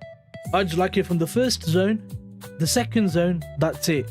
If there's a third, fourth, and fifth, all of them are valid. I won't take it from there. The win rate drops drastically. the consistency on that on those zones drops drastically. Like after 5 zones near each other, how do you know which one's gonna hold? You don't. But you can flip a coin and go for all of them, but then you're just gonna risk 4% loss, 4% loss, 4% loss, 4% loss, and then the fifth one lost again, and it could turn out that that trade was wrong, and you just took 5 trades and all of them lost. Like psychologically, it's bad, and you know there's a lot of negatives around it and stuff like that.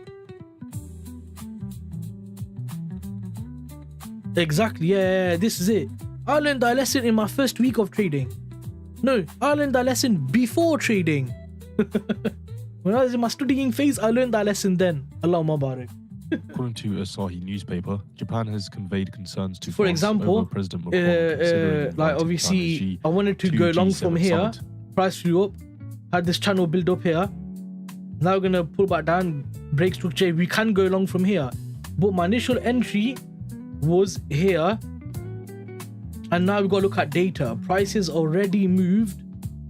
Price has already moved 37 pips. TP1 is 35 pips. Bro, I don't always hit TP2. So for me to take a trade now after hitting TP1, yeah, it could go to TP2, but it could not, and it could reverse and tag break even.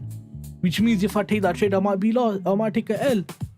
So it's about patience in it and perseverance and right judgment calls. You need the right judgment. That's why I've got data. Data tells me TP1 on yen 30-35 pips, TP2 65-70 pips. If I've already hit TP1 and it didn't give me an entry, what's the likelihood it's going to keep going to TP2 and give me an entry? Very low likelihood. Very, very low likelihood of that happening. From my experience, my data, my backtesting, the way price action moves and stuff like that, it might happen 1 or 2 times out of 10. There might be 30% win rate on that strategy, but the 70% loss is going to swipe me most of the time. I'm happy to just say, okay, you know what, fine, no problem. Remember, quality over quantity. Bomba kla, you don't know what I say, you know. So you get what I mean?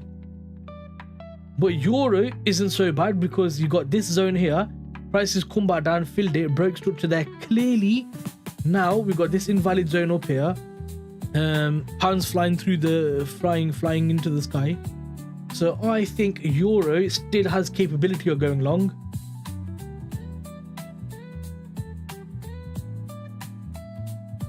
So I'm willing to go long if we break structure. I'm happy that price did a big I'm happy price did a 30 Baini. 1 second. I'm happy price did a big move up, and we're just slowly coming back down. Now if we come up again and we create a new demand zone, I'm willing to go long on that. I'm literally willing to go long on EU. GU, I'm suspicious because it's already done quite a move.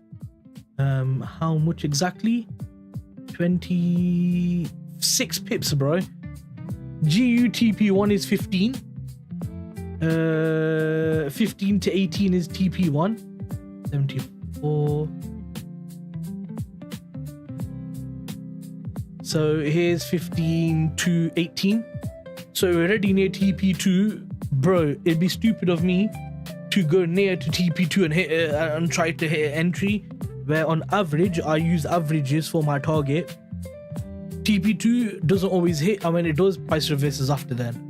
There's like a 20-30% chance TP2 turns into TP3, and from TP3 to turn into TP4 is the same. So if you do get TP3, hold it because you might get TP4. My data, you know, and I was doing all my back testing, my data, the averages, statistics, all that stuff, I've got all of it, all of the data. I'll put a lot of work into this. Now I know people who trade similar way to me. They don't have data. They just trade technicals, and all they would do is just literally any like demand zone pullback, they'll take it. And I used to have so many friends trading similar to me, bro. Trust me, I'm not joking to you, yeah. They would take in a week, yeah, like 20 trades. I'm not even joking, 20 trades, yeah. Now they might be up like 2%.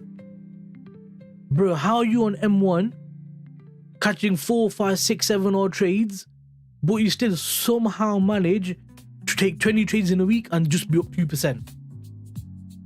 Or break even? Like, how do you manage that? Like, it's so bad. So bad.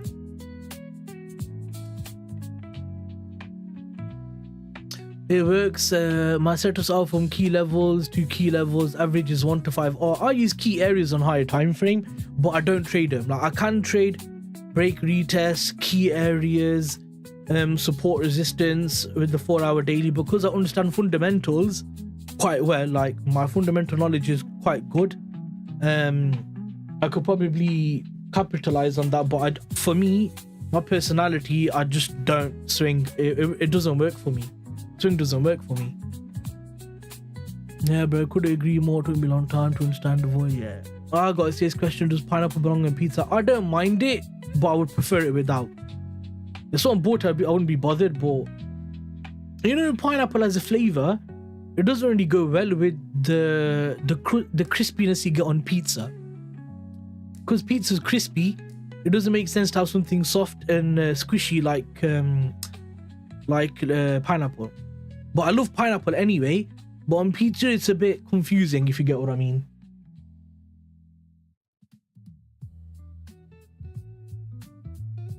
Bro, I loaded my pizza with pineapple.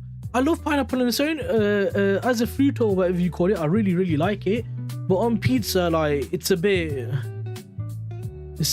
I don't know, because I like my pizzas crunchy in it, yeah? So I like it when they cook it and it's like tiny bit burnt on the top. So it got that like slightly dark brownie, like it's just started to get burnt, whatever, if that makes sense. So it's a bit more crispy in it, but not burnt, if you know what I'm trying to say. And then with that, when you get a pineapple which is still not burnt, it's still quite soft and squishy, the texture's weird, if you get what I'm trying to say. Bananas on pizza, that is definitely a Kenyan thing. It's a flipping crime. What about Nutella between a lot? Ay, Dios mío. Haram! Brother,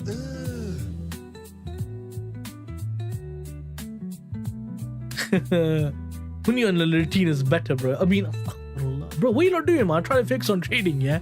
And you lot being haram. Haram! Focus on trading, you know? What you not doing, man? Oh dear. See, look here, yeah?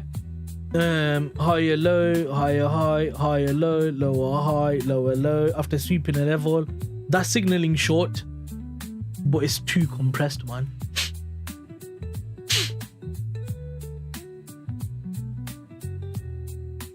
It would have been here, the short, but it breaks structure and tagged in 1 minute. Well, it tagged in 30 seconds actually. So even if I was looking for longs and I see this price action, it's not worth getting in the longs.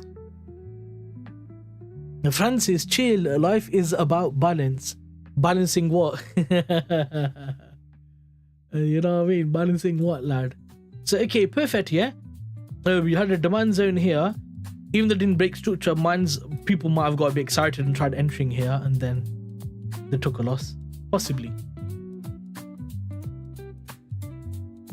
Also, here's a good example. So demand zone, break structure, bullish momentum, pull back into this channel to continuation, and the zone failed unless you cover the low. This is a really good example on CHF right now. Look at this. This is literally what I was on about. Let's delete that and delete that. Oh shit. Delete that. And then I'll set a line here. So you see, that failed.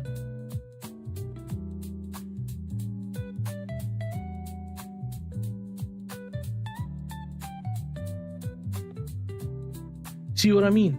That failed there. Right, gold finally deciding to have a direction. Right cheek, left cheek. Astaghfirullah, I just heard Latinas. What's up? Listen, yeah, I'm a feminist. We need more female traders. I don't mind teaching. I'm gonna expose you, Sahad, right now. I'm gonna expose Sahad right now.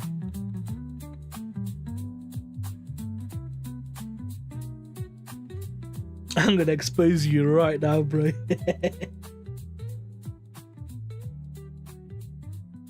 Okay, perfect. Let me switch to chat stream. There you go.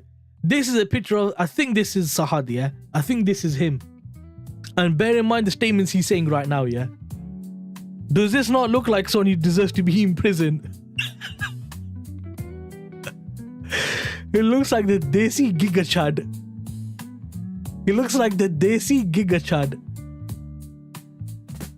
Hello, brother. My name is Patel. I am Giga Chad Patel. In India, all the hookers want me. All the bitches want me. My hair long like Shah Rukh Khan. My hair long like Shah Rukh Khan. I am like celebrity, man. Sahad, I'm sorry, bro. Well, I'm sorry, innit? Forgive me, man, but I had to.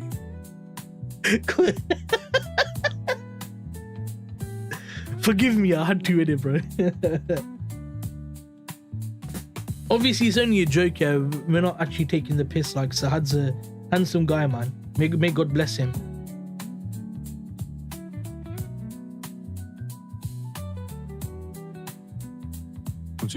Francis Macron arrived in Beijing for state visit.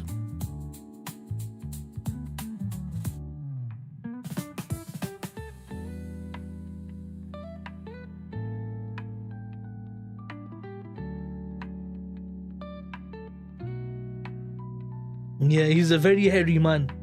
Very hairy man. Hello, my name is Patel from India. I have good hair on head. I have good hair in pencil. You like a pencil? I have good hair in pencil. I am Giga Chad of India, brother. I have hair in back sack and the crack. Isn't that one big, huge, brilliant deal? Come on, people. Oh man, sorry. If I was a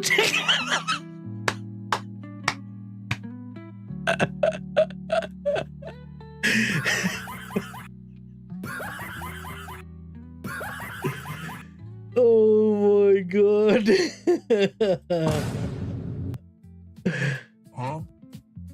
Why are you gay? Oh my god, I wasn't ready for that, you know. Black pill, can't even find the argument. All good, nothing can break me. Gold did years ago. That's funny as well. Gold did years ago. With the love hair, by the way, talking about hair. Was baldies need to be jealous? Yeah, check this out, bro. Look, you want to see bald? I don't know if you can see or not, but yo, look. It might actually be on the back of the head. Shit, I can't. Look. Around here, I'm just getting a bit light on hair follicles right here. The follicules are slacking slightly.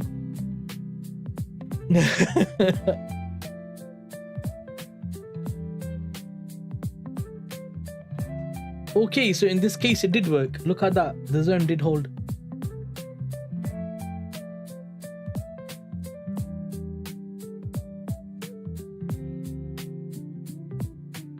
It's also inside that matters. Cocaine. Cocaina.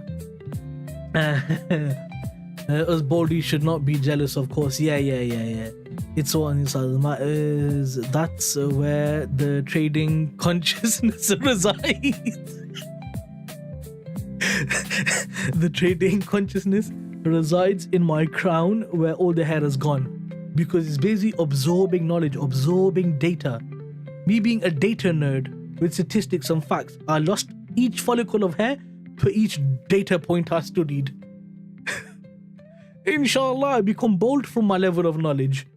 May my body lose all its hair from my level of knowledge. May my ass crack be clean of hair from the level of knowledge.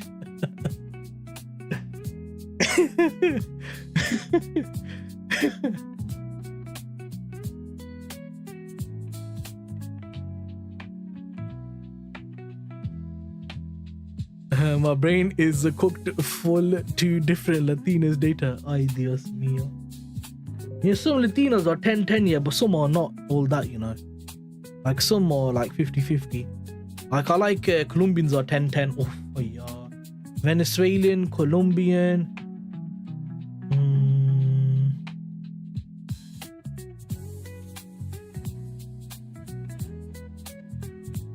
Who else? Nah, me not like Jamaica thing, you know. Me not gonna whip out the thing and swipe you down, you know. Don't know, compound me. Me I saw you out, you big man. Thing you big man in the streets of Kingston. Me I put you in the ground 7 feet under, you don't know. I prefer Japanese women. But you know the funny thing is like At 4:30 a.m. Eastern Time, we get You don't really see black services and forecast Asian, 50 you spot know, 5 on the prime, like- 50 spot 5. Composite forecast 50 spot 5 on the prime. you don't 50 really, you spot know what I'm 5. saying? I'm telling you, bro. Choose wrong profession. I would have been good as a data analyst, you know. You know, after like doing trading, I'd have been sick as a data analyst. I didn't think I'd be able to do something like that before, you know. Flipping hell, yo, you two. Listen, Sahad, are you Muslim? Yeah, do you drink alcohol? I think you're drunk.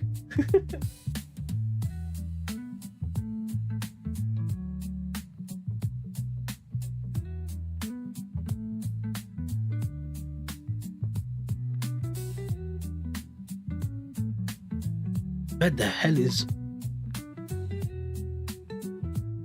Why is that all the way into Thursday? You come back here. You're gonna get violated soon. You can go to Thursday.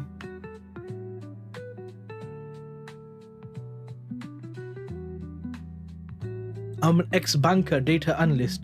Why would you have an Indian banker? That's so suspicious.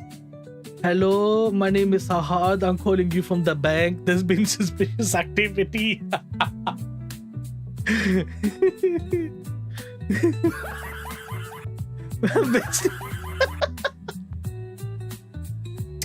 You know, Mom was saying to me the last few days, it goes, I hear from your room, ha ha ha ha ha ha ha ha ha. What's happening?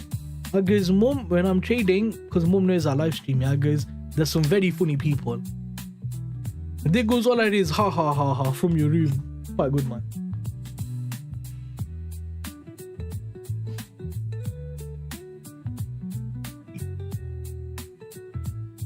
This is how trading communities are supposed to be. I'm not saying this is a community, yeah, but this is how they're supposed to be, bro.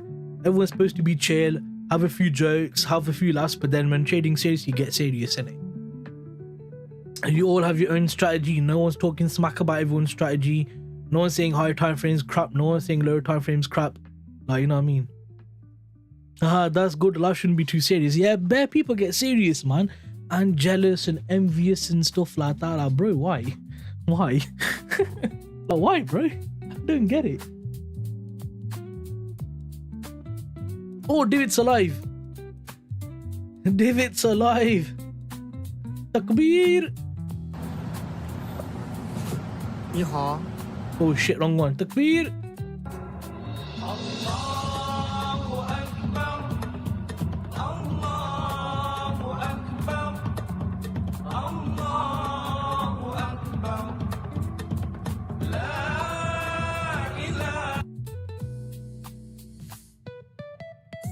Obviously, I didn't know if he's here or not today, so when he's here, I was like, Takbir, innit? He's alive. That's getting in my background. And this guy.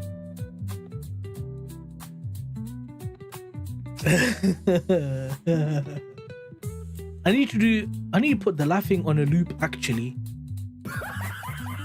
Let's loop it. There. I want it to like kind of sound repetitive though, innit? Like not, you know. I don't know how to do that. I'll have to edit that.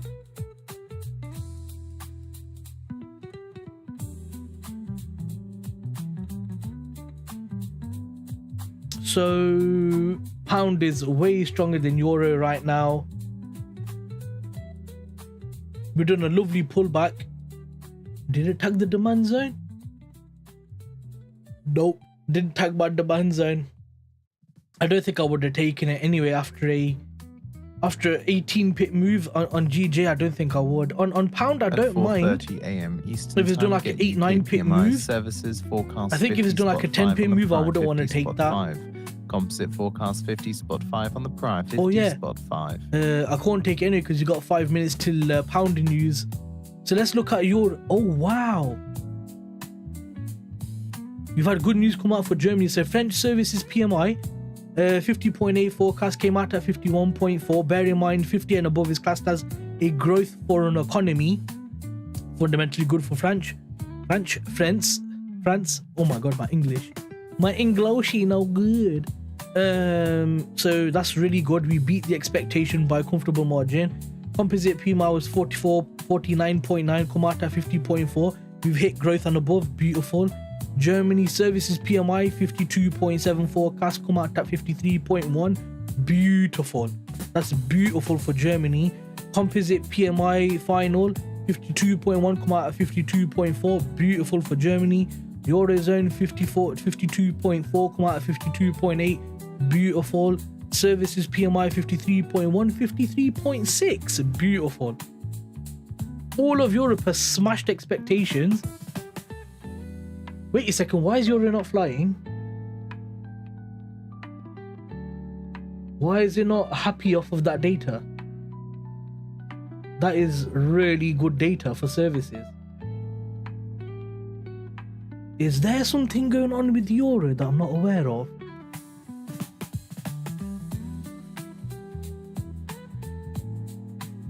Fundamentally, I don't think I've missed anything on Euro. I think I'm up to date with Euro fundamentally. One second.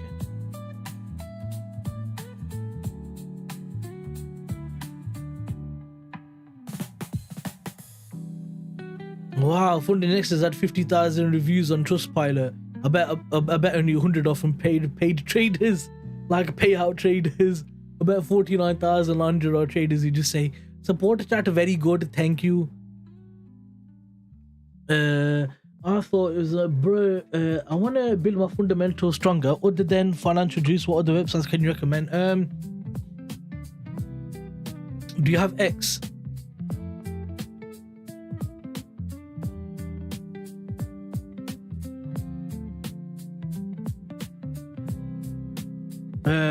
Follow the Kobasi letter.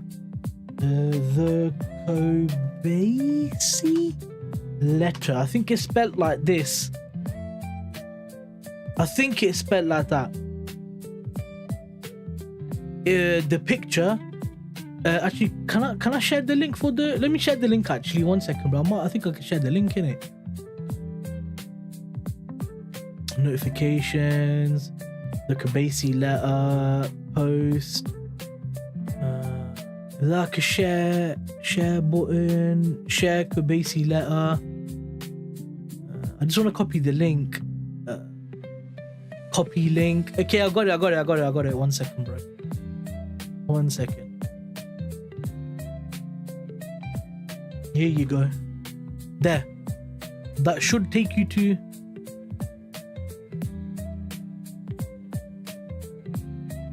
Yeah, there you go. Use that. So sign up to them. They have a lot of data that they put out there.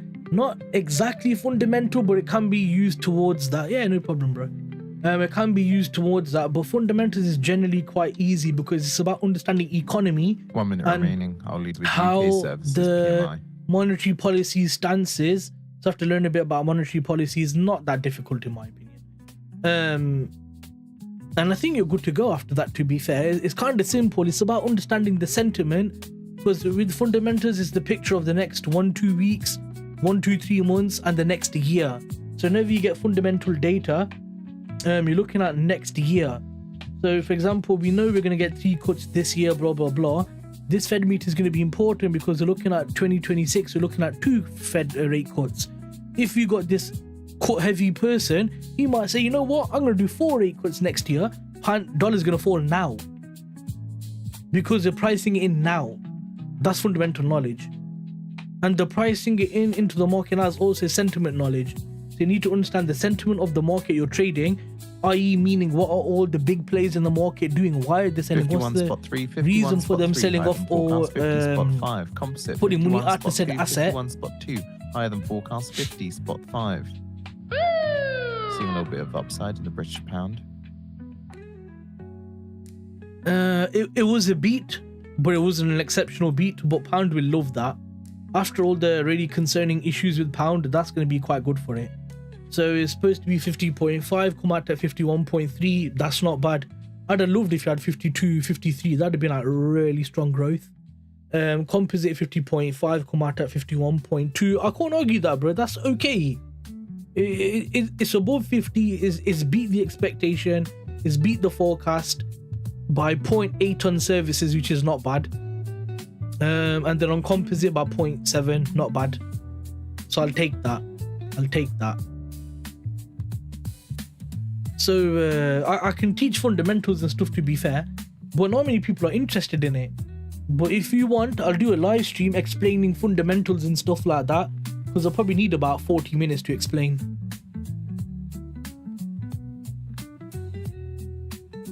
Because I'll have to get chart examples and stuff like that to explain. Oh, that's going to be hard actually, because I have to go back, look for previous data, previous sentiment, and then figure out what the market previously did and forecasted. I can explain sentiment with the April sell-off we had when we had the tariff situation. The fundamentals are a bit sticky then because the Fed wasn't really paying attention to whatever Trump was doing. They're paying more attention to data points. But the center of the market was eventually these data points will have to include these inflationary issues. So yeah, it's gonna be hard to explain actually, isn't it? Now look at this, bro. If I managed to catch this entry with the 4 pip SL, 135 pips, it would have been 8.6 R partials, TP1, and TP2 would have been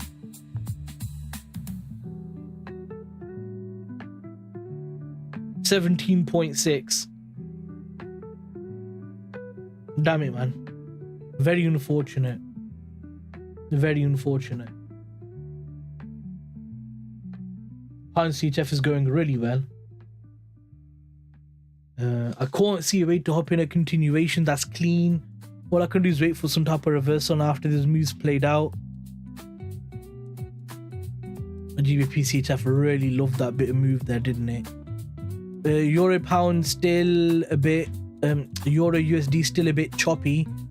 I find that interesting. We are seeing Euro weakness and I can't seem to figure out what the reason for that is. Bloody hell, pound's going for it, man. I think that would have now potentially hit TP2 at 30 to 35 pips. Yep, there you go. So now if it extends to TP3, which is 45, which sits around this level here, we might get a reversal around that level. If not, TP4 is 60 pips. I've not seen GU give this type of price action with 50-60 pip move probably in about 8 months. I've not seen that. Like clean like better price action basically on M2 anyway. Like now it's clean, isn't it? Over this section, you know what, bro? I was an idiot. You look at it like that, yeah, it's kind of obvious, bro. Build up, Frankfurt high, Frankfurt low, price come, took Frankfurt low, took these lows, pushed up from there. So clean how that look back at it. Look at that going, man.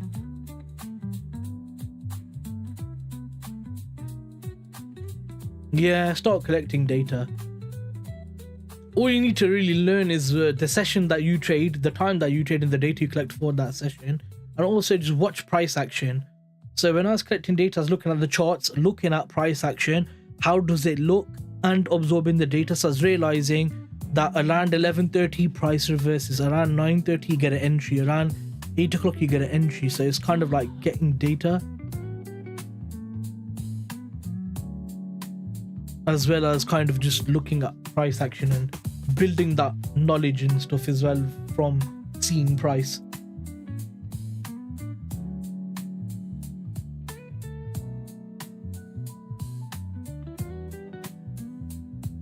That's me. Euro's doing nothing, man. There you go. Where you been, mate?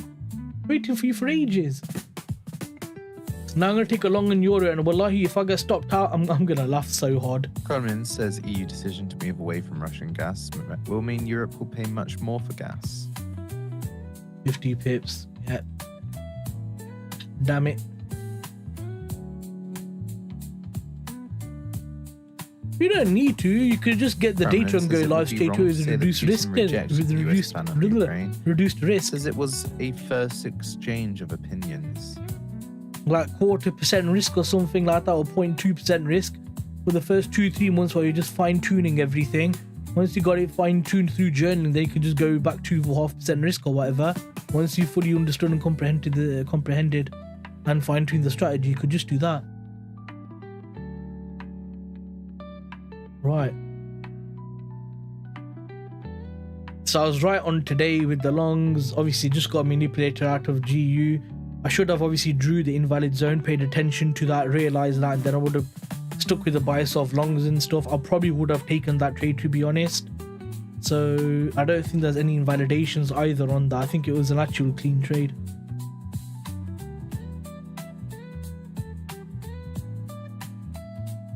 But testing is good if you do it properly. Forward testing is useless if you don't do it right, in my opinion. Yeah, because you took out this level, you didn't tag this supply zone, you come back into here. Yeah, it was actually really clean. G was actually really clean. But what was EU doing at the same time? Let's make a big, so beautiful lower high, lower low, lower high, lower low. UK's PM started to visit China January 29th to 31st. Lower low. I probably would have taken that still if I had enough SL to cover it.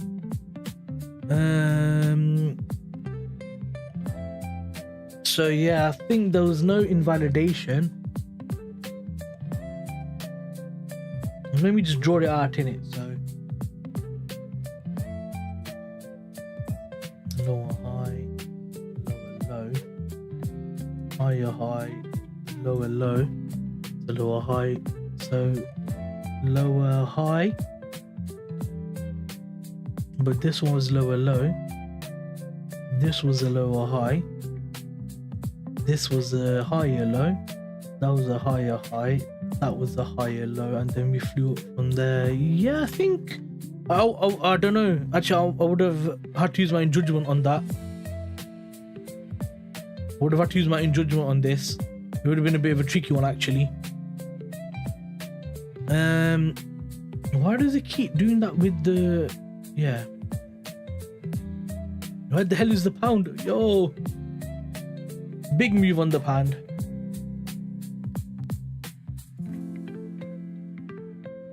I have to wait for a reversal now. Now this should be about 45 pips. So 74... 46. I should start to see a reversal around here.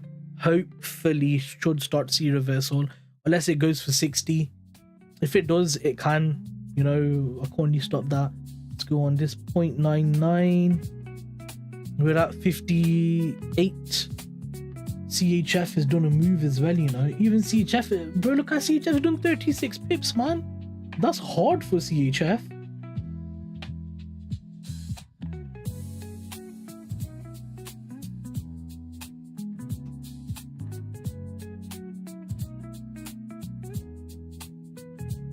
That's exceptionally good for CHF. So see what I mean? All I can do here is I've got no way to hop into an entry. I just have to wait for a return or a reversal. Now let's look at Euro. Because if I go M2, the only zone I can find on Euro. Let me just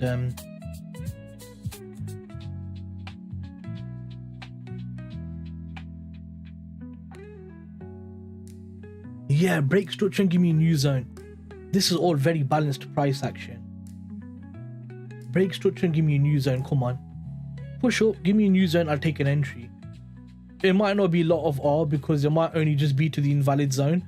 If I can catch 2.5 on euro up to the invalid zone, it's bloody yeah. If it's enough for me to get 0.5% on Quantecal, I'll take it, right? And 3R is enough for me to go back to break even on the 100k funded. And 3R is enough for me to get funded on 2 phase 2 accounts, I think. I would prefer like, wait, what's the, okay, so it's how many pips? 8. Probably do 2, 3 pips. 8, 9, 10, 11 is 3. 4 is I'm just trying to think, if it wants to reverse on average, how many pips does it go past the invalid zone when it reverses? I think it is about 4 or 5 pips past that zone, so I might be able to hold that for 5R, which is within my data point. 12 to 15 pips on euro. 12 to 15 pips on euro is valid. I'm just hoping that this is a case where euro is lagging behind the pound and it's gonna start to catch up. We've seen it do that loads of times.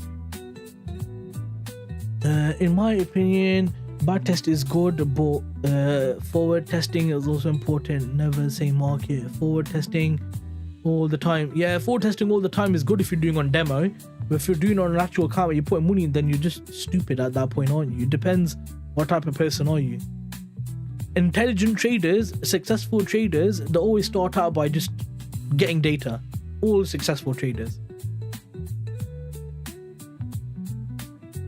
Right, let's hop onto euro M1, pull the tablet out, get ready to go long.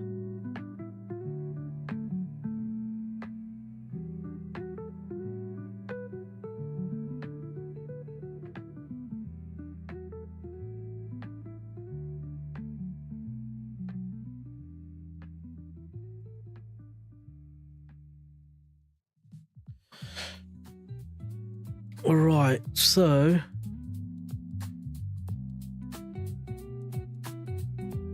okay, so your broke structure there. I'm gonna take it from about there. What's the SL? 1.3, so we can do 1.5 on there. Go to I'm gonna do 2.5 pips. I'm gonna cover the low bar 1 pip just to be safe. Look how fast it's coming in, man. Bloody hell, bro. You didn't even give man a chance. Didn't even give man a chance.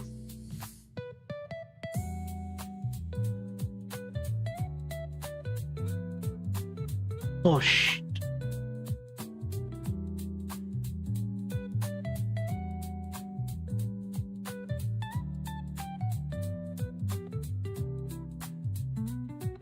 Right.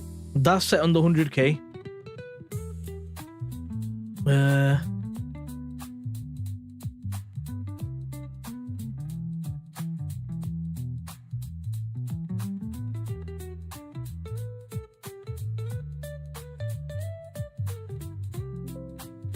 That's set on the ACG accounts.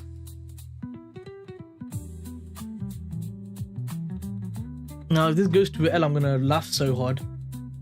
Limit order, get rid of that, set that limit there.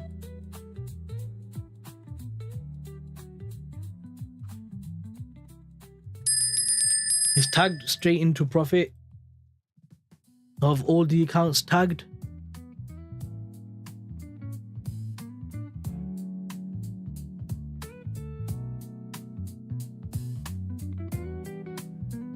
I need euro to not be an idiot here.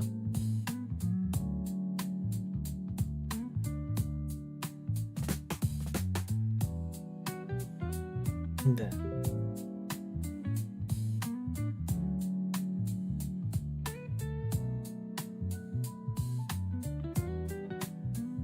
Why is the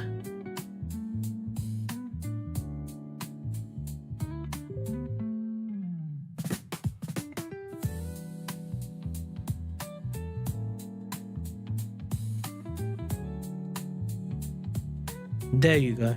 Now it's showing all the accounts. I was like, why is it not showing the balance and stuff, man?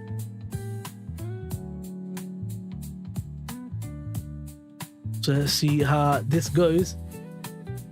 As soon as it breaks through, I'm going break even, as my usual strategy is. And then keep an eye on the 50k account because I just want to hit 0.5% and I'm done.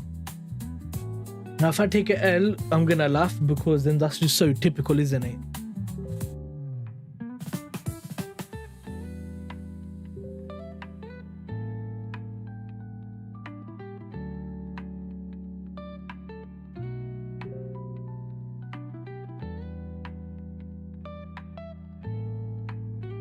I need a nice comfortable push up and then we're good.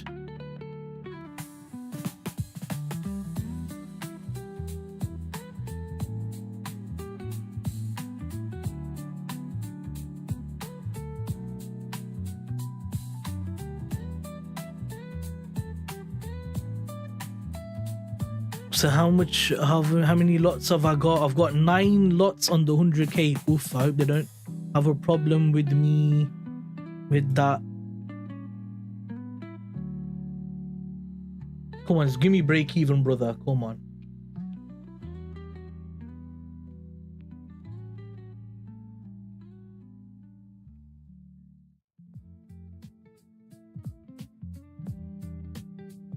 Okay, so I'm across all the accounts. Where's the 50k? 50k quant tackle. Where are you? Where are you? Where are you? Where are you? Okay, there.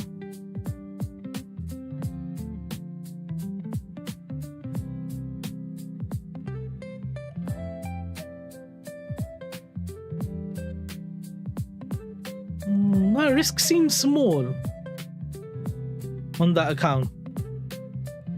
I feel that risk is small on that account, but we'll just wait.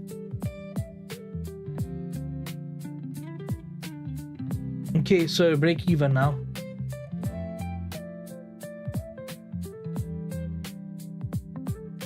Or at least reduced risk.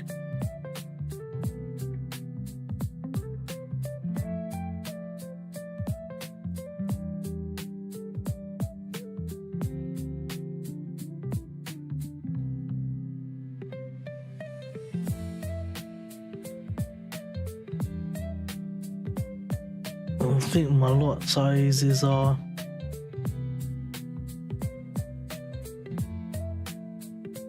there. So break even on that account. You're going pretty much a break even on here.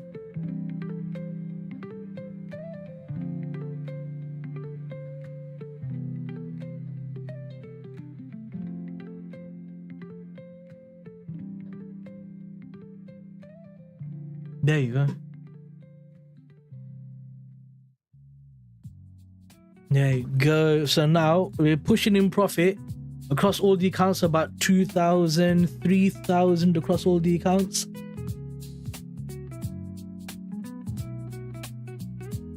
Now this could come back to obviously tag me at break even. So we just need to be mindful that if that happens, it's fine. It is what it is.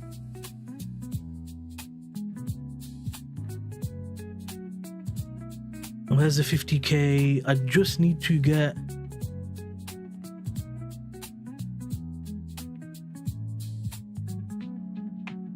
No, I got entered in really bad on that the 50k actually. Wow, I got entered in at a really bad position.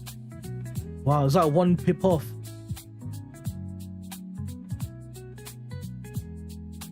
Come on, push up, lad.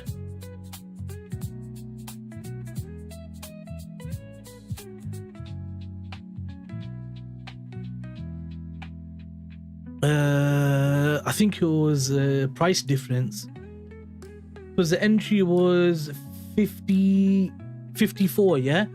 Quanteco entered me at 62 and the 200k entered me at 60 and the FXify entered me at 62 as well.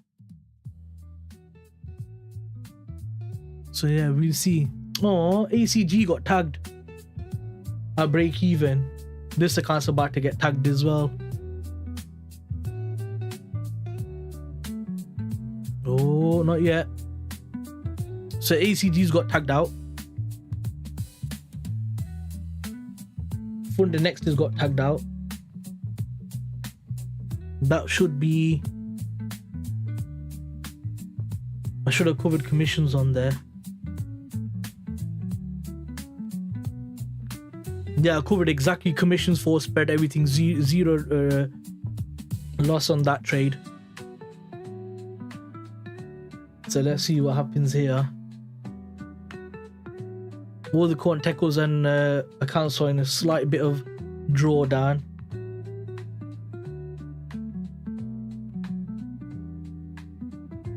I need this to push up, to be fair, bro. Come on.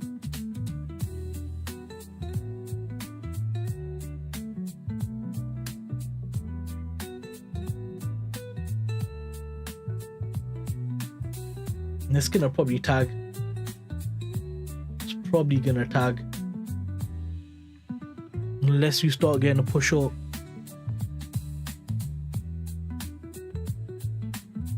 .5, 0.6.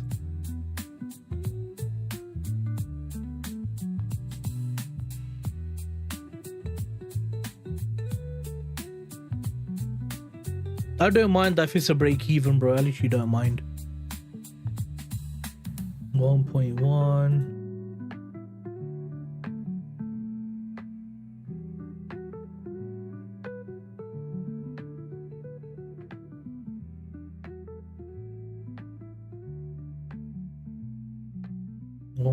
.3. I'm gonna go in 15-second chart here on euro. Actually, no, I'll keep it on pound. I'll do it on CHF. I'll go to the 15-second chart on CHF.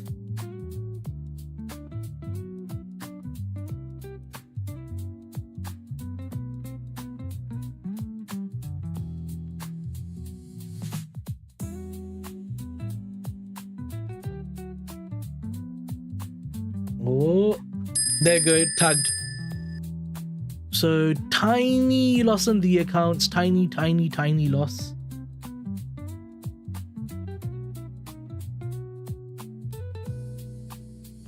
Now if it rallies without me, it's fine. It is what it is. That's price doing whatever it's gonna do.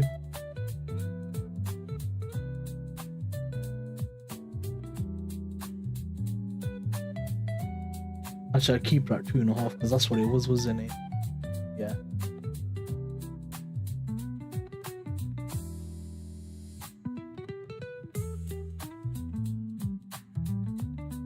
Now I'll just have to lock everything down. So that was pretty much a break even. And on some of the accounts, just a tiny loss. Saluta continua.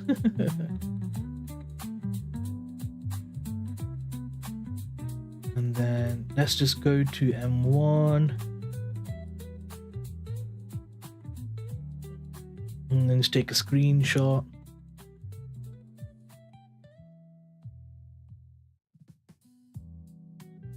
We'll just download that even.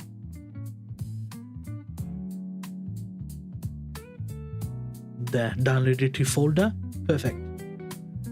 And then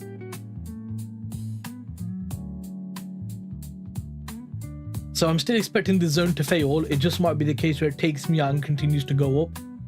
Because price has been weird, we know that.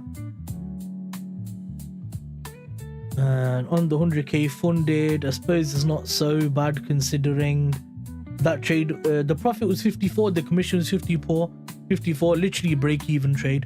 Perfect. The 100k account,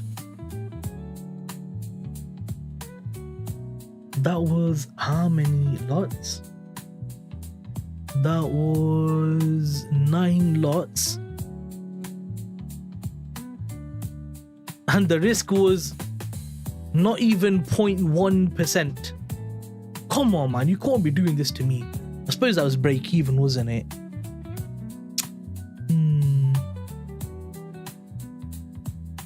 So let me go to the calculator. FTMO dash. Sign in.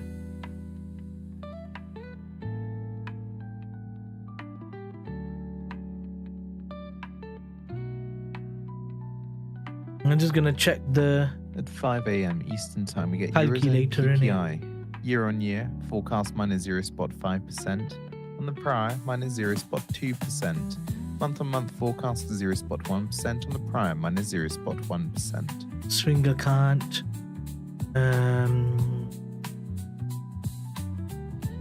USD. Oh damn it. GBPUSD.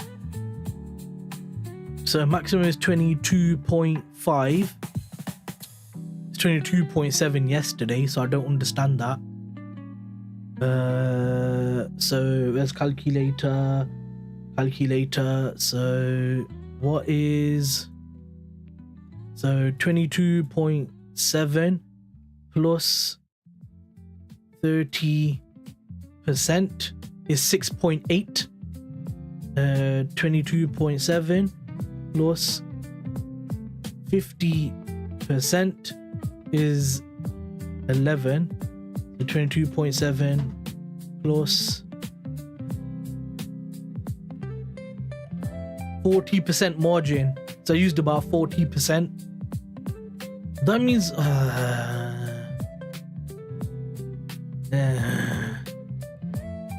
have to work with it. What else can I do?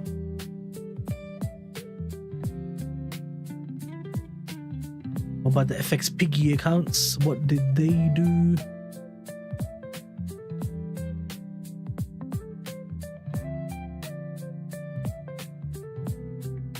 A 0.2% loss, that's okay. And the 100k account and the 200k account, how much was the loss on that?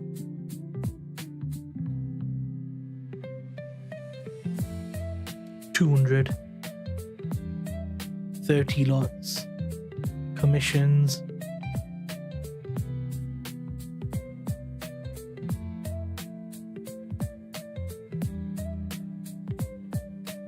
Yeah, that's not bad.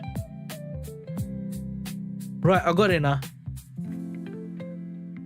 I think the calculator is going to be, I think the lot size is okay with 100k account. And what I mean by that is, I think 9 lots, bro, which is 40% margin. I think that's okay. First time hearing of it. The European 40, innit? DAX is the German. I've heard of people asking about it, but I don't know many people that actually trade it.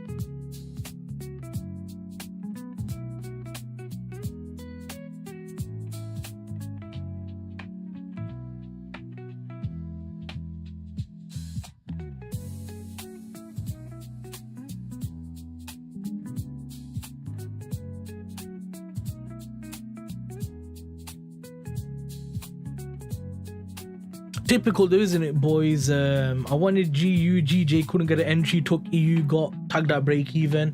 Now it might even fly up after. This is what traders most struggle with.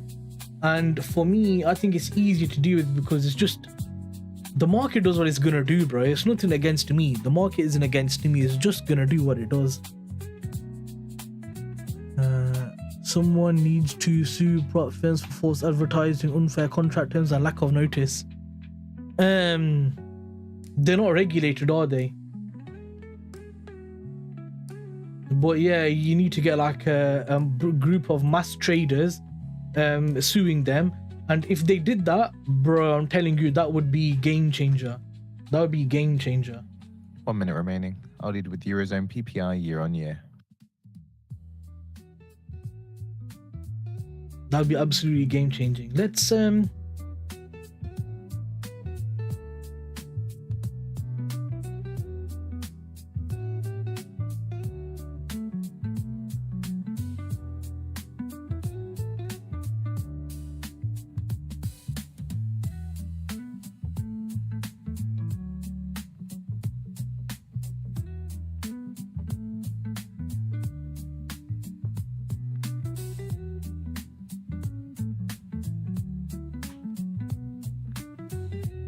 I think if someone sues them, then that'll encourage a lot of stuff to happen. But I don't think anyone will. I don't think anyone really cares enough. minus 0.5%, minus Yeah, true. 0.5% as expected. Month on month, 0.1%, 0.1% as expected. Don't think I'm gonna take another trade, but it's 10 o'clock, man. Let's see if we can catch another trade. Like, it's gonna have to be clean though, man.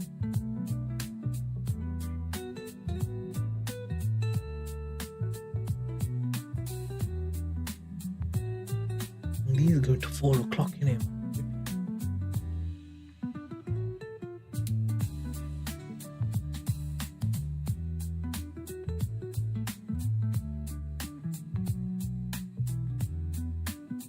I don't think I'm gonna find anything, man.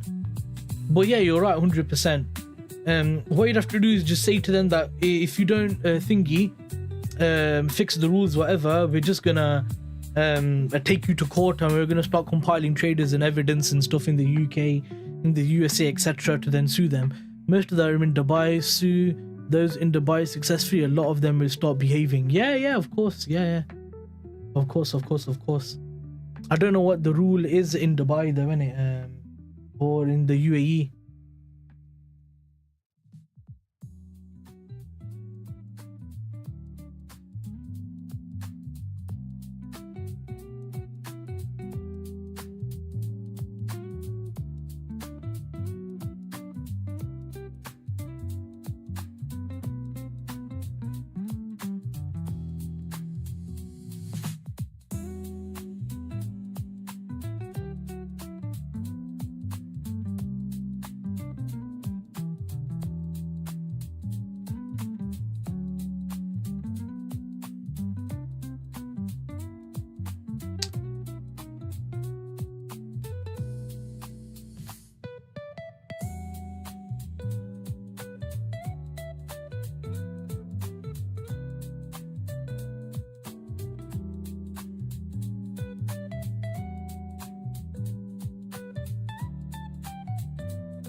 Do you know anyone from Dubai? I know a few people from Dubai, but I think that you need a group of people. I picked false advertising and lack of notice because those are probably the most likely to hold up in court. Most prop firms don't give you adequate notice about changing their terms and conditions, and they don't even give clear answers. Miko is back, just got a notification. Me too as well, yeah. But he's only doing 1 hour now. Because I think it's too long. And he said something about starting to trade earlier and stuff like that. Listen, if he starts crossing trade frequency against smart streams, I'm gonna go there and headbutt him. I'm gonna go to Rwanda and headbutt him. So anyway, look at your what's it done? It's took me out after. Wait, that's wrong wording. Price came, triggered my break even. Now it's slowly coming back up again. See how just the terminology you use is a big difference on how you view the market. You know how when you're positive, you talk positive, you be positive, you talk negative, you be negative. Same thing with trading. You don't talk about how the market served you, just say how the market did what it did, and that's it, and not against yourself. And they advertise that they want to build successful traders but profit from unsuccessful ones. Yeah, exactly. Yeah, it's really bad actually. It's really bad. It's really bad when you really think about it.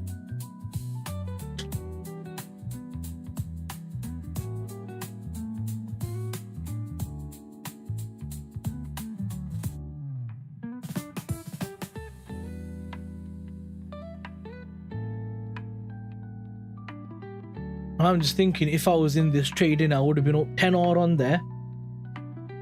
And if I was in this and I had 4.5 pip,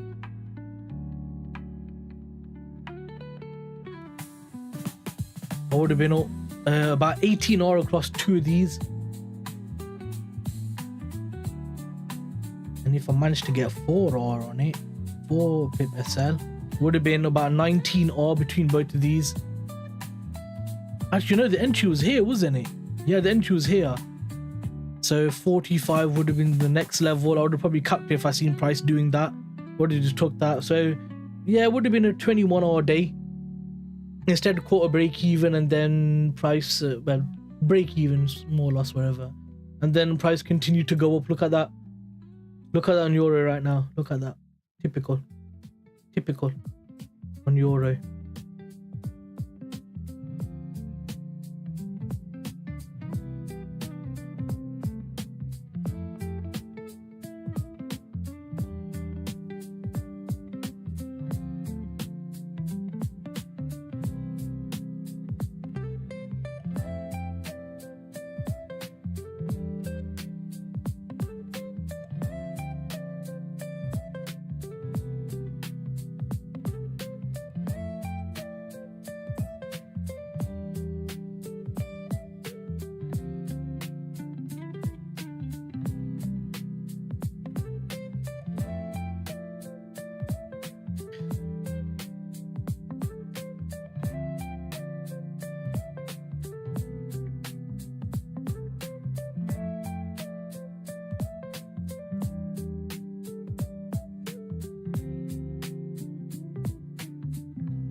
Look, look at Euro.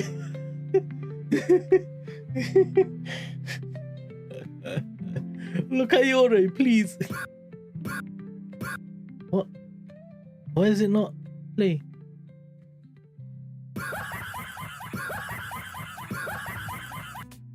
Look at Euro, bro. Look at look, it's going now. Look, for you, look, it's going now. 1 or 2 or done, no problem, no problem. Oh my god, this is too funny, bro. The SL was break even, so I just followed the process like normal, innit? I just followed the process, break even really quick, because this could have easily come down, innit? So I went break even really fast, part of the strategy. I'm completely happy with that.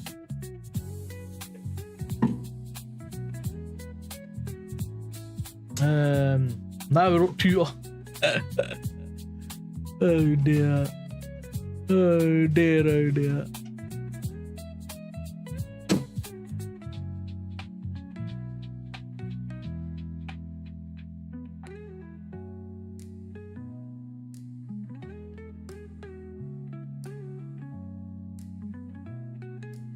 So yeah, look at it go. Look at this candle snap, boys. Look at this, man. This is funny. Another thing also, when I enter, I normally get break even, yeah, within like 4 to 7 minutes. I got break even in 3 minutes, yeah.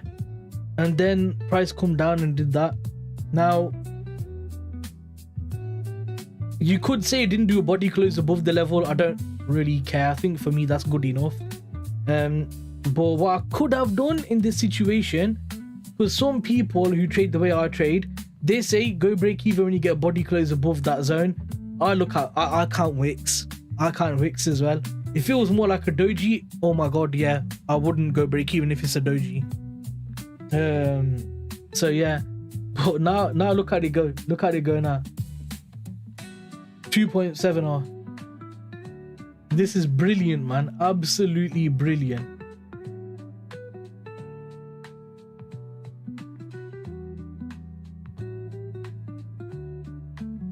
All I can say is I followed my plan. I did everything as I could do.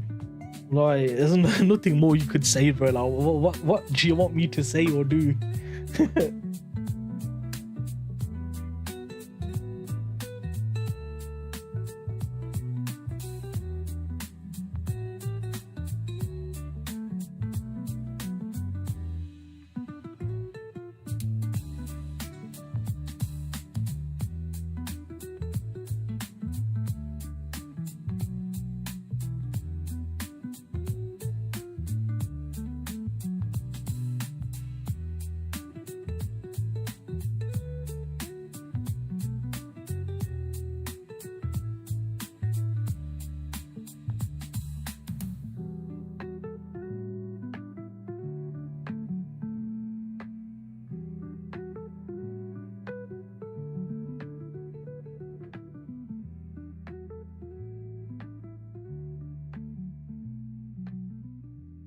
So yeah, that was hilarious, man. Like, so funny, bro.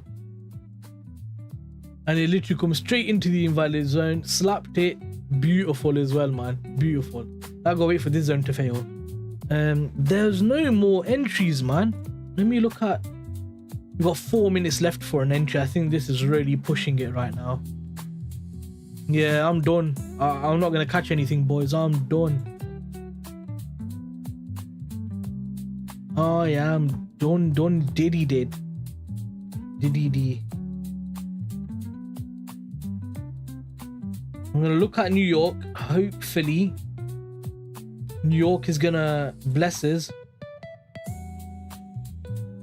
and not boomers.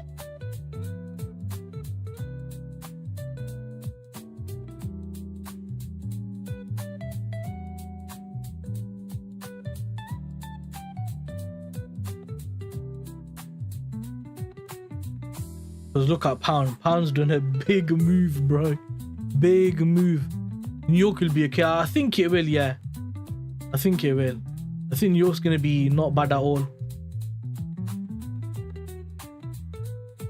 So I think that's me done. Let me just go on the 1 hour.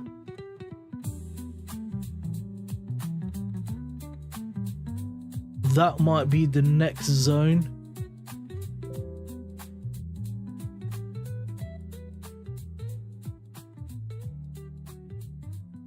And that's on the 1 hour. Let's go on the 15-minute. See if we can catch any of the zones that New York price might want to go up to and then signal a potential reversal from. The only other zone I can think of is this zone and this zone.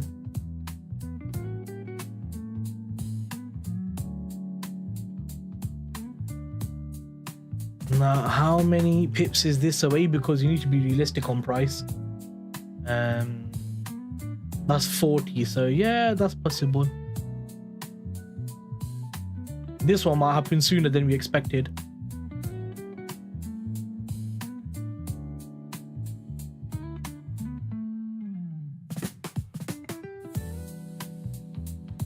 Yeah, Euro failed. The zone failed. 1 hour. No, 15-minute. So that zone failed. Thank you very much.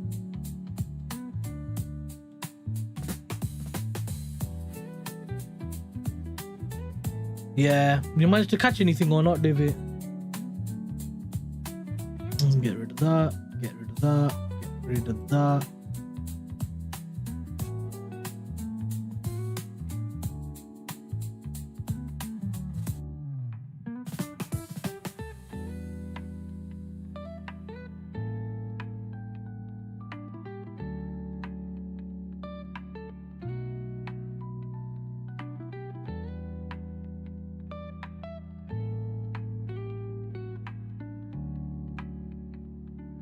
Oh, are you asking? Oh, okay. Yeah, I think I'm done for London session. I'm gonna definitely look at New York.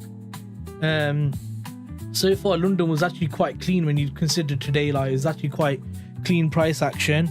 I wanted to enter the one you talked about, wasn't finding an entry. You know, yeah. That's okay, no problem. Obviously the break even was there and it got tagged anyway. So it is what it is, bro. Like, you know, break even's there to protect us, in it. So we gotta take it. We gotta take the break even, man.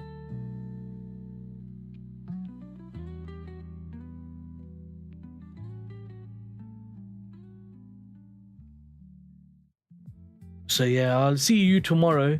But I'm definitely gonna look at New York. I think there might be some cleaner price action, just because London actually was quite good today. I just messed up in it, which is fine because I'm not perfect. I'm gonna make mistakes, so that's okay.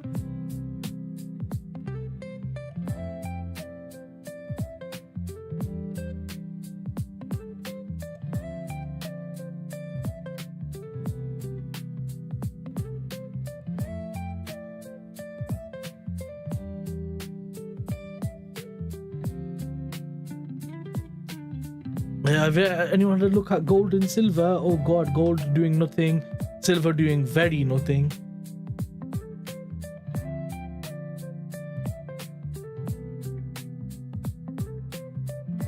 We're at 62 pips on GJ, near to my ideal 70 pip target goal, 65 to 70 pips. 62 right now.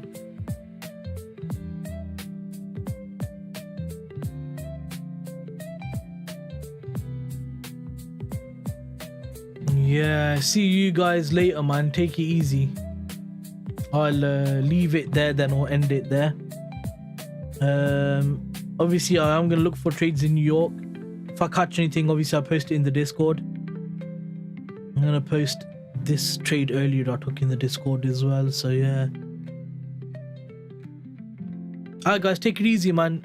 Make sure you hit like and stuff like that. If you have, thank you. If you haven't, please do it. Thank you.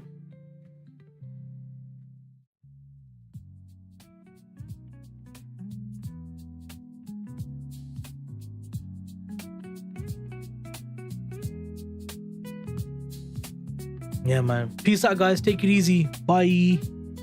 Peace out.